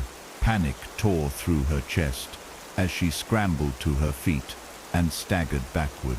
The doll didn't move, but from the houses around her came the faint sound of doors creaking open. Slowly, one by one, the doors swung wide, and in each doorway stood more dolls, some small, some nearly child-sized, their cracked heads jerking in unison as they turned to face her. Sophie's scream caught in her throat as dozens of glassy eyes fixed on her trembling form. The air seemed to thrum with a single word whispered from countless mouths at once. Home. Sophie ran, her feet slapping the pavement, but the dolls didn't follow. Not yet. Instead, they watched silently, their presence pressing down on her like an ocean tide. She didn't know where she was going anymore. She only knew one thing: she couldn't stop. Far beyond the city, in the town where it all began, the old house sat quiet and still, but inside, the collection of porcelain faces had grown. Rows upon rows of dolls lined the walls, each one cracked, each one grinning faintly. At the center of the room, Emily sat stiffly in her chair, her hollow glass eyes reflecting the faint light from the single dangling bulb overhead. Around her, the dolls whispered in their broken voices, singing a lullaby meant to summon the next. Knock, knock, knock. Don't say no. Knock, knock, knock. You're next, you know. Outside the house, the front porch now held 12 dolls, their small hands resting neatly in their laps as they stared blankly at the street. And faintly, on the wind came the sound of knocking. 3 raps, pause, 3 more. By the following week, the news had begun to take notice. Reports of missing people multiplied, all tied to the same chilling pattern. 3 knocks heard in the night, faint giggles through apartment vents, and porcelain dolls appearing where no one had placed them. A viral thread tracked dozens of disappearances, their last messages eerily similar. She's outside. The knocking won't stop. Please don't open the door.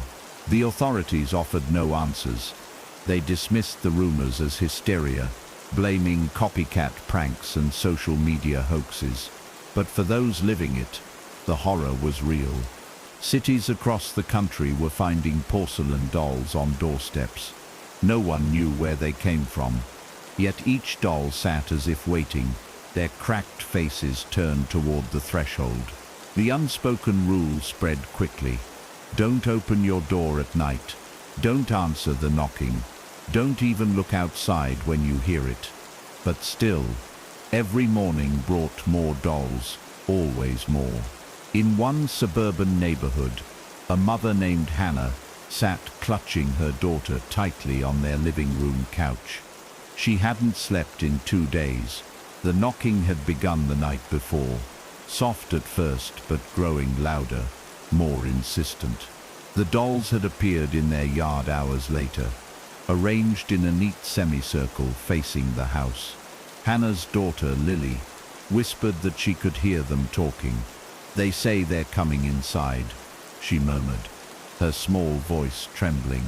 Hannah pressed her hand over Lily's mouth and shook her head violently. "No, baby, don't listen." But in the silence that followed, she heard it too, a faint, childlike chorus. "Knock, knock, knock. Don't say no. Knock, knock, knock. Let us go." Hannah squeezed her eyes shut, praying for morning, but deep down, she knew there would be no dawn for them. At exactly 3:33 a.m., the front door rattled violently. Hannah's breath caught as the knocking started again. Faster now, no longer polite or patient. 3 raps, pause, 3 more. The sound reverberated through the house like a heartbeat. Lily whimpered in her arms. "Mommy, they're at my window now." Hannah's eyes flew open. Across the dark room she saw it, a small hand pressed against the glass, pale and cracked. Behind it, more faces appeared. Doll after doll lined the window, their glassy eyes unblinking as they peered inside. Hannah's scream caught in her throat as the dolls began tapping the glass in perfect unison. The sound was deafening, relentless. She clutched Lily tighter, whispering a litany of prayers.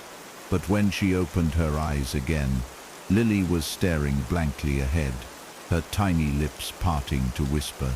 "She's here." Far away, news cameras broadcasted scenes of entire blocks lined with porcelain dolls. Helicopters filmed from above, their lights catching the reflective eyes of hundreds, no thousands of them. They sat on rooftops, in windows, even in the middle of empty streets. The anchor's voice trembled as she read reports of an entire town going silent overnight. No calls, no activity, just dolls. "Authorities advise all residents to remain indoors after dark," she said, her voice cracking. "Do not answer knocking. Do not engage." Her words faltered as faint knocking echoed in the studio. Viewers watched in horror as the anchor froze, her eyes wide. The sound came again, louder. 3 raps, pause, 3 more. Slowly, her head turned toward the studio door. The screen went black. Back in the cursed house, Emily stood in the center of the room, her porcelain face cracked further, her jagged grin wider. Around her, the dolls began their sing-song chant once more. "Stay, stay, stay with us." Each word seemed to thrum through the air like a drumbeat. Outside, the front porch now bore 20 dolls, each one pristine yet fractured, their glassy eyes fixed unblinking on the road. 10. The air seemed thicker there, charged with a presence that could not be named. And from deep within the house came a sound, a low, slow knocking, impossibly loud yet somehow muffled, like fists against a coffin lid. Emily tilted her head slightly, as though listening. Then, in a voice that no longer sounded human, she whispered to the dolls gathered at her feet, "Go find them." Across the country, people reported seeing figures in the streets after midnight. Small forms shuffling stiffly between houses, their cracked heads tilting at impossible angles. Doorbell cameras caught brief glimpses before cutting to static, tiny hands reaching for door handles, blank eyes glowing faintly in the dark. Those who answered the knocks were never seen again. Their homes sat silent, but neighbors swore they heard faint giggles from within. In their windows, new dolls appeared each morning, sitting, watching, waiting. Even those who fled weren't spared. The dolls followed, appearing in hotel rooms, in car back seats, even in hospital corridors. The knocking was always the same. 3 raps, pause, 3 more. 10. By the month's end, the world had changed. Entire cities were silent now, their streets lined with porcelain sentinels. Governments collapsed under the weight of terror they could not fight. Survivors shared warnings in hushed tones online. Don't open your door. Don't look out your windows. If you hear the knocking, don't speak. But the warnings came too late for most. In one haunting video, the camera panned across an empty town square. Every building bore rows of dolls in the windows. Every street was lined with them. And in the center of the square stood Emily. Her cracked porcelain face smiled wide, her glassy eyes catching the light as she raised one stiff arm and waved. Behind her, thousands of dolls mirrored the gesture, their voices rising together in a single chilling word: home. The night felt heavier than usual. The sky hung low with swollen clouds, and the air was thick with a strange stillness, as if the world itself was holding its breath. Survivors around the globe had barricaded themselves indoors, their homes transformed into fragile sanctuaries. Windows were boarded, doors reinforced, phones and televisions were turned off to silence the endless news footage of doll-lined streets. Still, no matter how far they fled, or how tightly they locked themselves away, the knocking came. Always at 3:33 a.m. Always 3 slow raps. Pause. 3 more. For those who had lasted this long, the sound had become unbearable, gnawing at their sanity like a constant drip of water in a dark cell. Some whispered that resistance was futile, that once you heard the knocking, you were already claimed. Others still clung to hope, though their voices grew weaker with each passing night. No one noticed that the dolls no longer waited on doorsteps. They were already inside. Far across a desolate city, Mark huddled in his darkened apartment, his hands gripping the baseball bat he kept by his side. He had been awake for 3 nights straight, his eyes bloodshot, his mind frayed. He hadn't seen anyone in days, not his neighbors, not even the stray cats that used to scavenge the alleys. The only sound was the occasional creak of his old floorboards and the faint tapping from somewhere below. At first, he thought it was the pipes. Now he knew better. The tapping was too deliberate, too patient. 3 knocks, pause, 3 more. It started 2 nights ago and hadn't stopped since. He tried blocking it out with music, headphones jammed into his ears. But even through the blaring static, the knocking found him. Tonight, the sound had changed. It was closer, louder. His walls seemed to breathe faintly, the wallpaper pulsing in and out like lungs filling and emptying. Mark's phone vibrated in his pocket. With trembling hands, he fished it out. One new message. "Let us in." He dropped the phone like it had burned him. The screen cracked on impact, but the message remained, glowing faintly in the dark. Mark backed away, gripping the bat tighter as his breath came in shallow, panicked gasps. The knocking began again, now from every wall of his apartment. 3 raps. Pause. 3 more. The sound traveled upward, scuttling across the ceiling like dozens of tiny feet. Mark's eyes darted to the vent above his bed. For a moment, nothing. Then a small, pale hand emerged through the grate. its glassy nails clicking against the metal. Mark's scream caught in his throat as the hand pulled back, replaced by a cracked porcelain face peering through the slats. The doll's glassy eyes reflected the faint light, unblinking. "No, no, no," Mark whispered, backing toward the front door. His bat clattered to the floor. His shaking hands fumbled with the locks, but the door wouldn't budge. From behind, the sound of tiny porcelain feet clicked softly across the hardwood. Mark spun around, his chest tight, his legs shaking so badly he thought they might give out. The dolls were inside, dozens of them. They emerged from every shadow, crawling stiffly across the floor, their cracked faces turned toward him in eerie unison. "Stay back," he shouted, but his voice wavered, cracking with terror. The dolls didn't pause. Their glassy eyes seemed to glow faintly as they advanced in jerky, unnatural movements. Mark backed up until his spine hit the door. He fumbled behind him, but the knob wouldn't turn. The porcelain chorus began, soft at first but growing louder, more insistent. "Knock, knock, knock. Don't say no. Knock, knock, knock.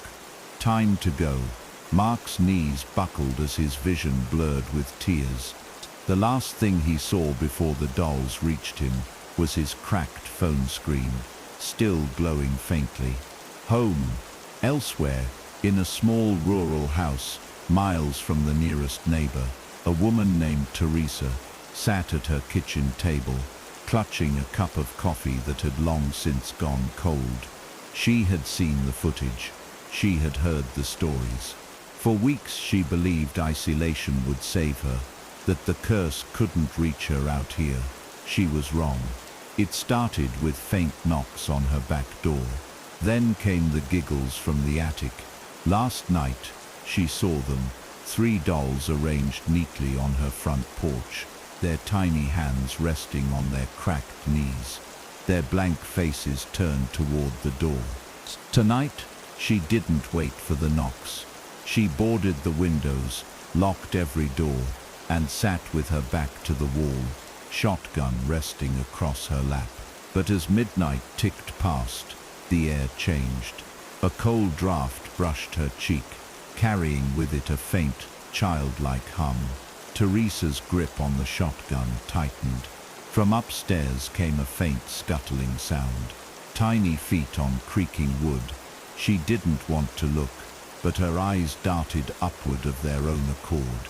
A small shadow passed behind the gap beneath her attic door. Teresa's stomach lurched as a faint giggle floated down. "Can we come out?" She forced herself to her feet, her heart pounding so hard she thought it might burst. Her finger hovered over the shotgun's trigger as she crept toward the stairs. But before she could take the first step, the knocking began. 3 raps from the attic door. Pause. 3 more. The sound grew louder, faster, until it was pounding like a drum beat. Teresa stumbled back, clutching the shotgun to her chest as tears streamed down her face.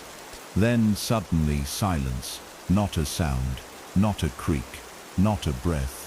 Teresa's pulse thundered in her ears, and then from behind her, a whisper, "We're already inside." The world outside Teresa's farmhouse was a graveyard of sound. No birds, no wind, only the faint creak of her own floorboards as she backed slowly away from the stairs. Her breathing came in ragged gasps, each inhale loud enough to make her wince. She clutched the shotgun tighter, her knuckles white. Her heart thudded painfully in her chest as she strained to listen. Nothing. Then came a single soft rap from the attic door. She flinched. Another knock followed. 3 raps. Pause. 3 more. Teresa's legs trembled as the sound echoed down the stairwell. Slowly she raised the shotgun to her shoulder, willing her hands to stop shaking. Her finger tightened on the trigger. The attic door creaked open an inch. A pale, cracked porcelain hand slid through the gap, its fingers twitching unnaturally as they gripped the edge of the door. Teresa's breath hitched. She fired. The blast shook the house, smoke filling the air. When it cleared, the attic door swung wider, revealing nothing. No hand, no doll, just shadows. But before Teresa could exhale in relief, she heard it again. Giggles, dozens of them high-pitched and hollow, echoing from every corner of the house. Her stomach twisted as the temperature seemed to drop. Frost spread across the windows in jagged patterns, each one resembling a cracked porcelain face. She stumbled backward into the kitchen, her boots sliding on the linoleum. The shotgun trembled in her hands as her eyes darted wildly. The voices grew louder, layered and chaotic. Knock, knock, knock. Time to play. Knock, knock, knock. You can't stay. Teresa backed toward the door, fumbling with the locks. She needed to get out. She needed air, but as her fingers brushed the cold doorknob, her blood ran cold. From outside came the sound of countless tiny hands tapping against the walls, the windows, the roof. The dolls were surrounding the house. She froze, heart pounding, as the boards over the windows began to creak. Small, pale fingers curled around the edges, peeling the planks back with surprising strength. Teresa screamed and raised the shotgun as the first doll slipped through the gap, its cracked face tilted, glassy eyes catching the faint glow of the kitchen light. It stepped forward stiffly, one hand raised in a slow wave. Teresa fired again, the blast shattering the doll into pieces. For a heartbeat, silence. Then dozens of voices rose at once in a deafening chorus. Home, home, home. The walls vibrated with their chant as more dolls poured in through the broken window, their jerky movements unrelenting. Teresa fired wildly, but for every doll she shattered, 3 more took its place. The shotgun clicked empty. She backed into the corner, clutching the weapon like a club. The first doll to reach her raised its cracked hand and touched her boot gently. Teresa's scream was cut short as her body went rigid, her skin paled, spiderweb cracks forming across her arms and face. Her glassy eyes stared blankly ahead as her lips curved into a stiff, unnatural smile. Miles away, in a bustling city that was no longer bustling, a small group of survivors huddled in the basement of an abandoned church. They had heard the stories, how the dolls couldn't enter if you stayed silent, if you didn't answer, if you didn't invite them in. But none of them truly believed it would come to this. They had watched from the upper windows as porcelain figures shuffled stiffly down the streets, their cracked heads jerking from side to side in search of movement. The group spoke in whispers, terrified that even a single word too loud would draw the doll's attention. One man, his face pale with fear, clutched a baseball bat. Another woman gripped her child's hand so tightly the knuckles showed white. "How long do we stay here?" someone whispered. The question hung in the air unanswered. Then came a sound. 3 raps. Pause, 3 more. The survivors stiffened, their eyes darting toward the basement door. The knocking came again, louder this time, followed by a faint giggle. "Don't answer," the woman with the child whispered fiercely. "They can't come in if we don't answer." But the knocking persisted. The door shuddered with each impact. A man near the back of the group shook his head violently. "We can't just sit here. What if it's help? What if it's someone else trying to survive?" He rose to his feet before anyone could stop him. "Wait, no," the woman hissed, but he was already halfway up the stairs. The knocking ceased abruptly. Silence pressed down on them all like a physical weight. Slowly the man placed his hand on the doorknob. His fingers trembled as he whispered, "Hello." The door burst open violently, flinging him back into the basement.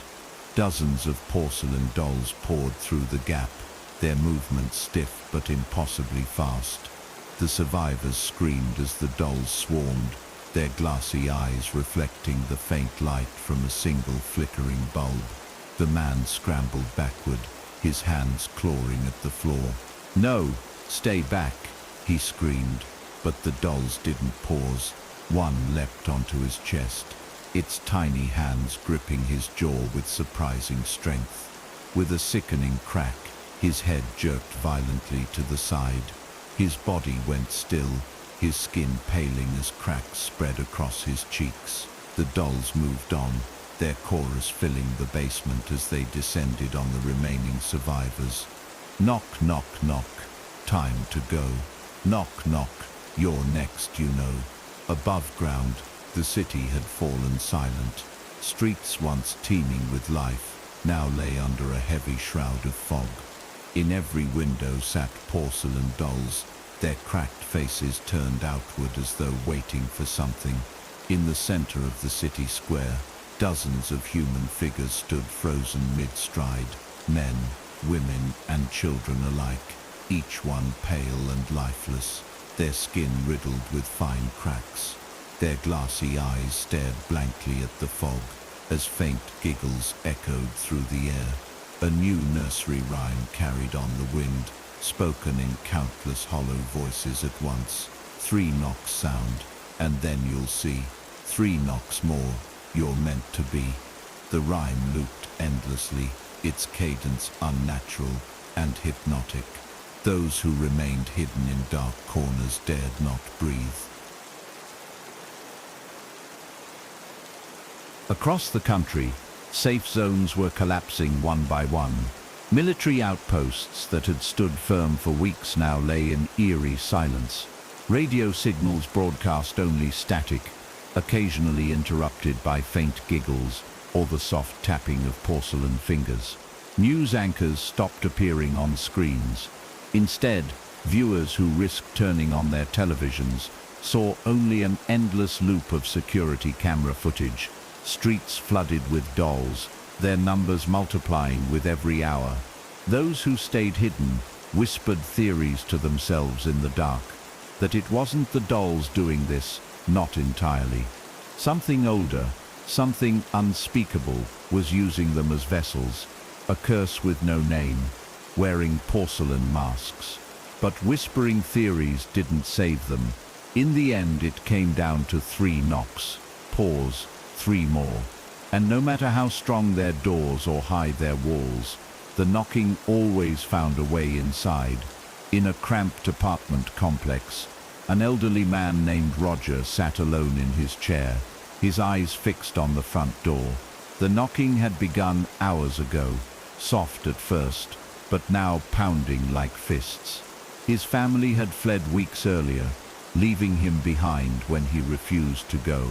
He wasn't scared. Not really. After 90 years, he didn't have much left to lose.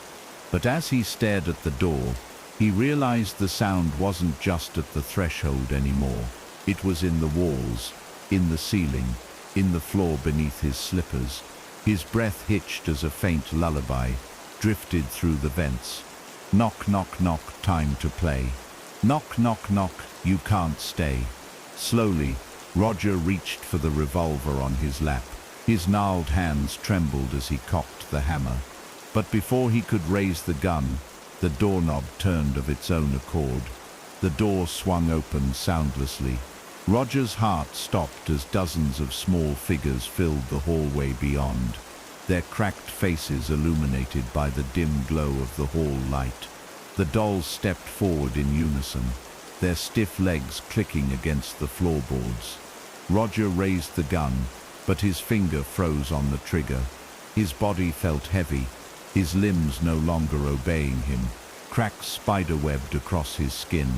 As his eyes glazed over, glassy and unblinking, the revolver clattered to the floor as a faint, hollow giggle escaped his stiffening lips. The dolls climbed onto his chair and sat neatly in his lap, their tiny hands resting on his folded arms as they stared blankly ahead. Outside the window, the city skyline flickered as power grids failed. Street lights dimmed one by one, leaving behind only the faint glow of glassy eyes peering from the shadows. Far beyond the city limits, in an underground bunker buried deep in the woods, a group of scientists and soldiers watched in frozen horror as their monitors filled with live feeds from across the world. Every screen showed the same thing: rows of porcelain dolls lining streets, staring directly into cameras with their hollow, reflective eyes. "It's global now," one technician whispered, her voice trembling. "Every continent, every major city, they're everywhere." The lead researcher shook his head, sweat dripping down his temple. "There's no pattern, no logic. It's like..." His words cut off as all the feeds blinked out at once, the monitors filled with static. Then, slowly, an image began to form. Not a doll this time, but a single human face, pale, cracked, its lips stretched into an impossibly wide grin. Its glassy eyes stared directly at them as a voice, high-pitched and sing-song, filled the room. "Knock, knock, knock. You're too late. Knock, knock, knock. Seal your fate." Panic erupted in the bunker. Soldiers scrambled for weapons as alarms blared. But before anyone could react, the sound came. 3 raps against the heavy steel door. Pause. 3 more. The technician screamed as the door dented inward, tiny handprints appearing in the reinforced metal. "That's impossible," someone shouted. The lights flickered violently, and when they came back on, porcelain figures stood in every corner of the room. No one had seen them enter. No one had heard them move. They were simply there. The soldiers fired wildly, but bullets cracked harmlessly against the dolls' bodies. One by one, the men and women in the bunker froze mid-scream as fine cracks spread across their skin. Their eyes glazed over, their mouths twitched into stiff, unnatural smiles. When silence returned, the bunker doors swung open. Dozens of dolls emerged into the night, their cracked heads tilting skyward as they began their march toward the nearest town. Back in the cursed house where it all began, Emily, if she could still be called Emily, sat in her chair, her head twitching at odd angles. The room around her was filled wall to wall with dolls, their glassy eyes reflecting the flickering bulb above. The air vibrated with their chorus. "Stay, stay, stay with us." Emily's porcelain fingers tapped rhythmically on the armrest as she turned her cracked face toward the window. Outside, the yard was no longer empty. Thousands of dolls stood shoulder to shoulder, stretching as far as the eye could see. Their chant grew louder, rising like a storm. Somewhere deep beneath the house, a door creaked open. A darkness older than the dolls themselves seeped into the soil, curling upward like smoke.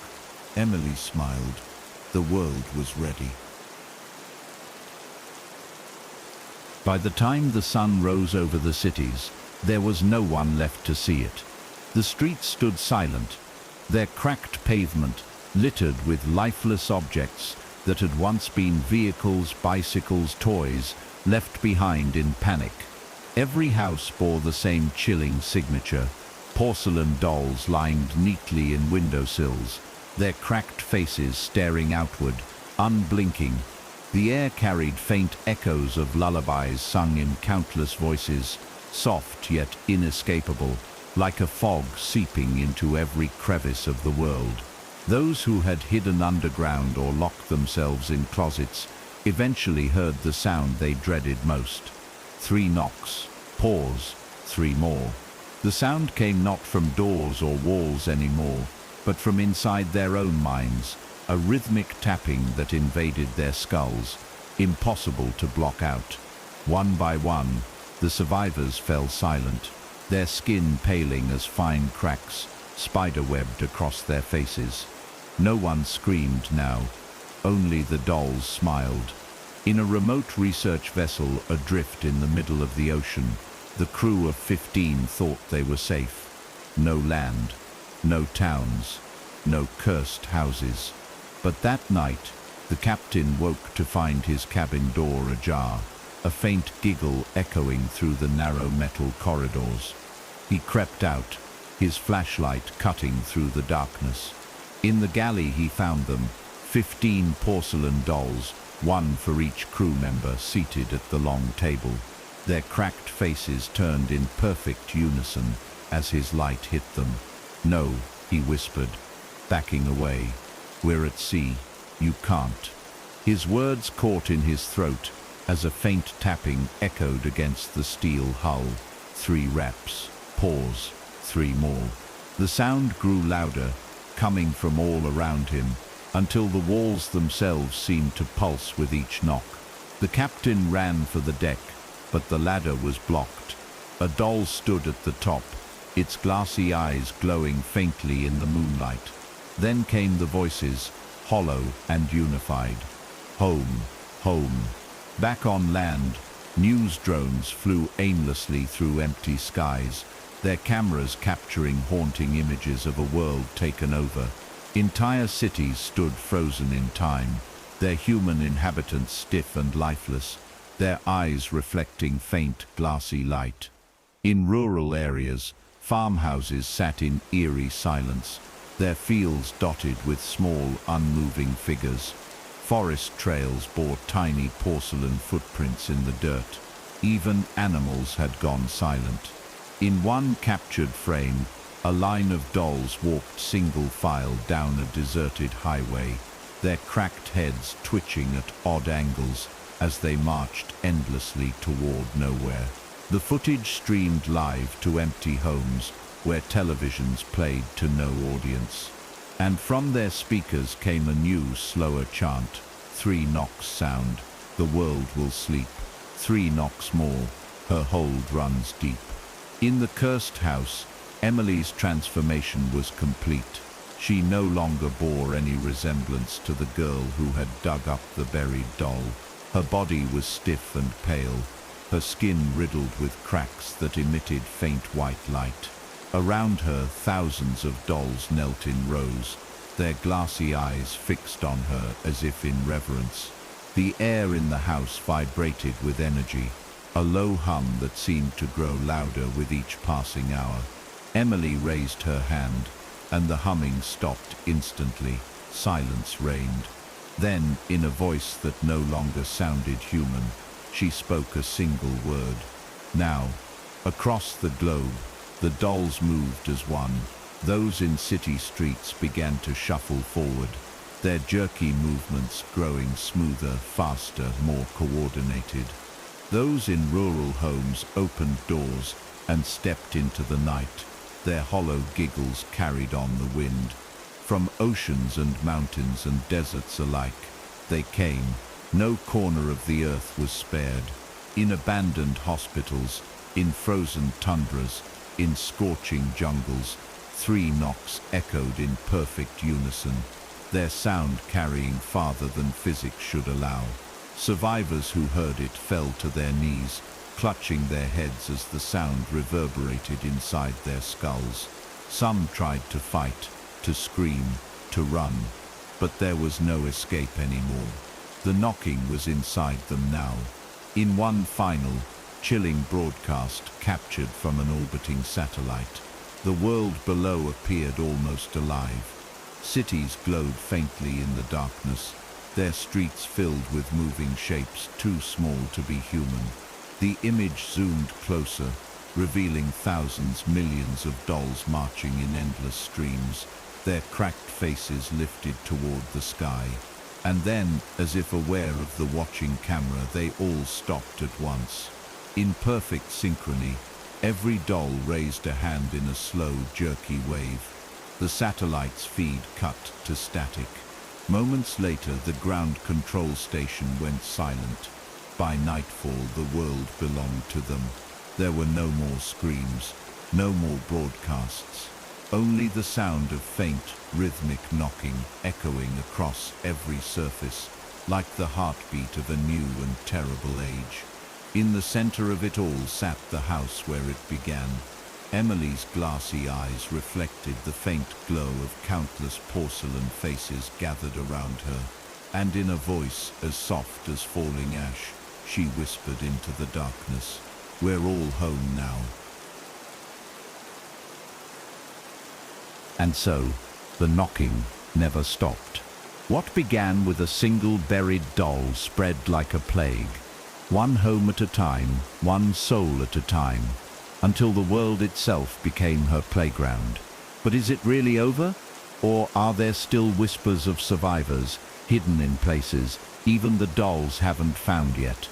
If you want to uncover more terrifying stories like this, true accounts, urban legends, and the haunting history behind them, subscribe now and join us as we explore the shadows. There's always more lurking just beyond the door.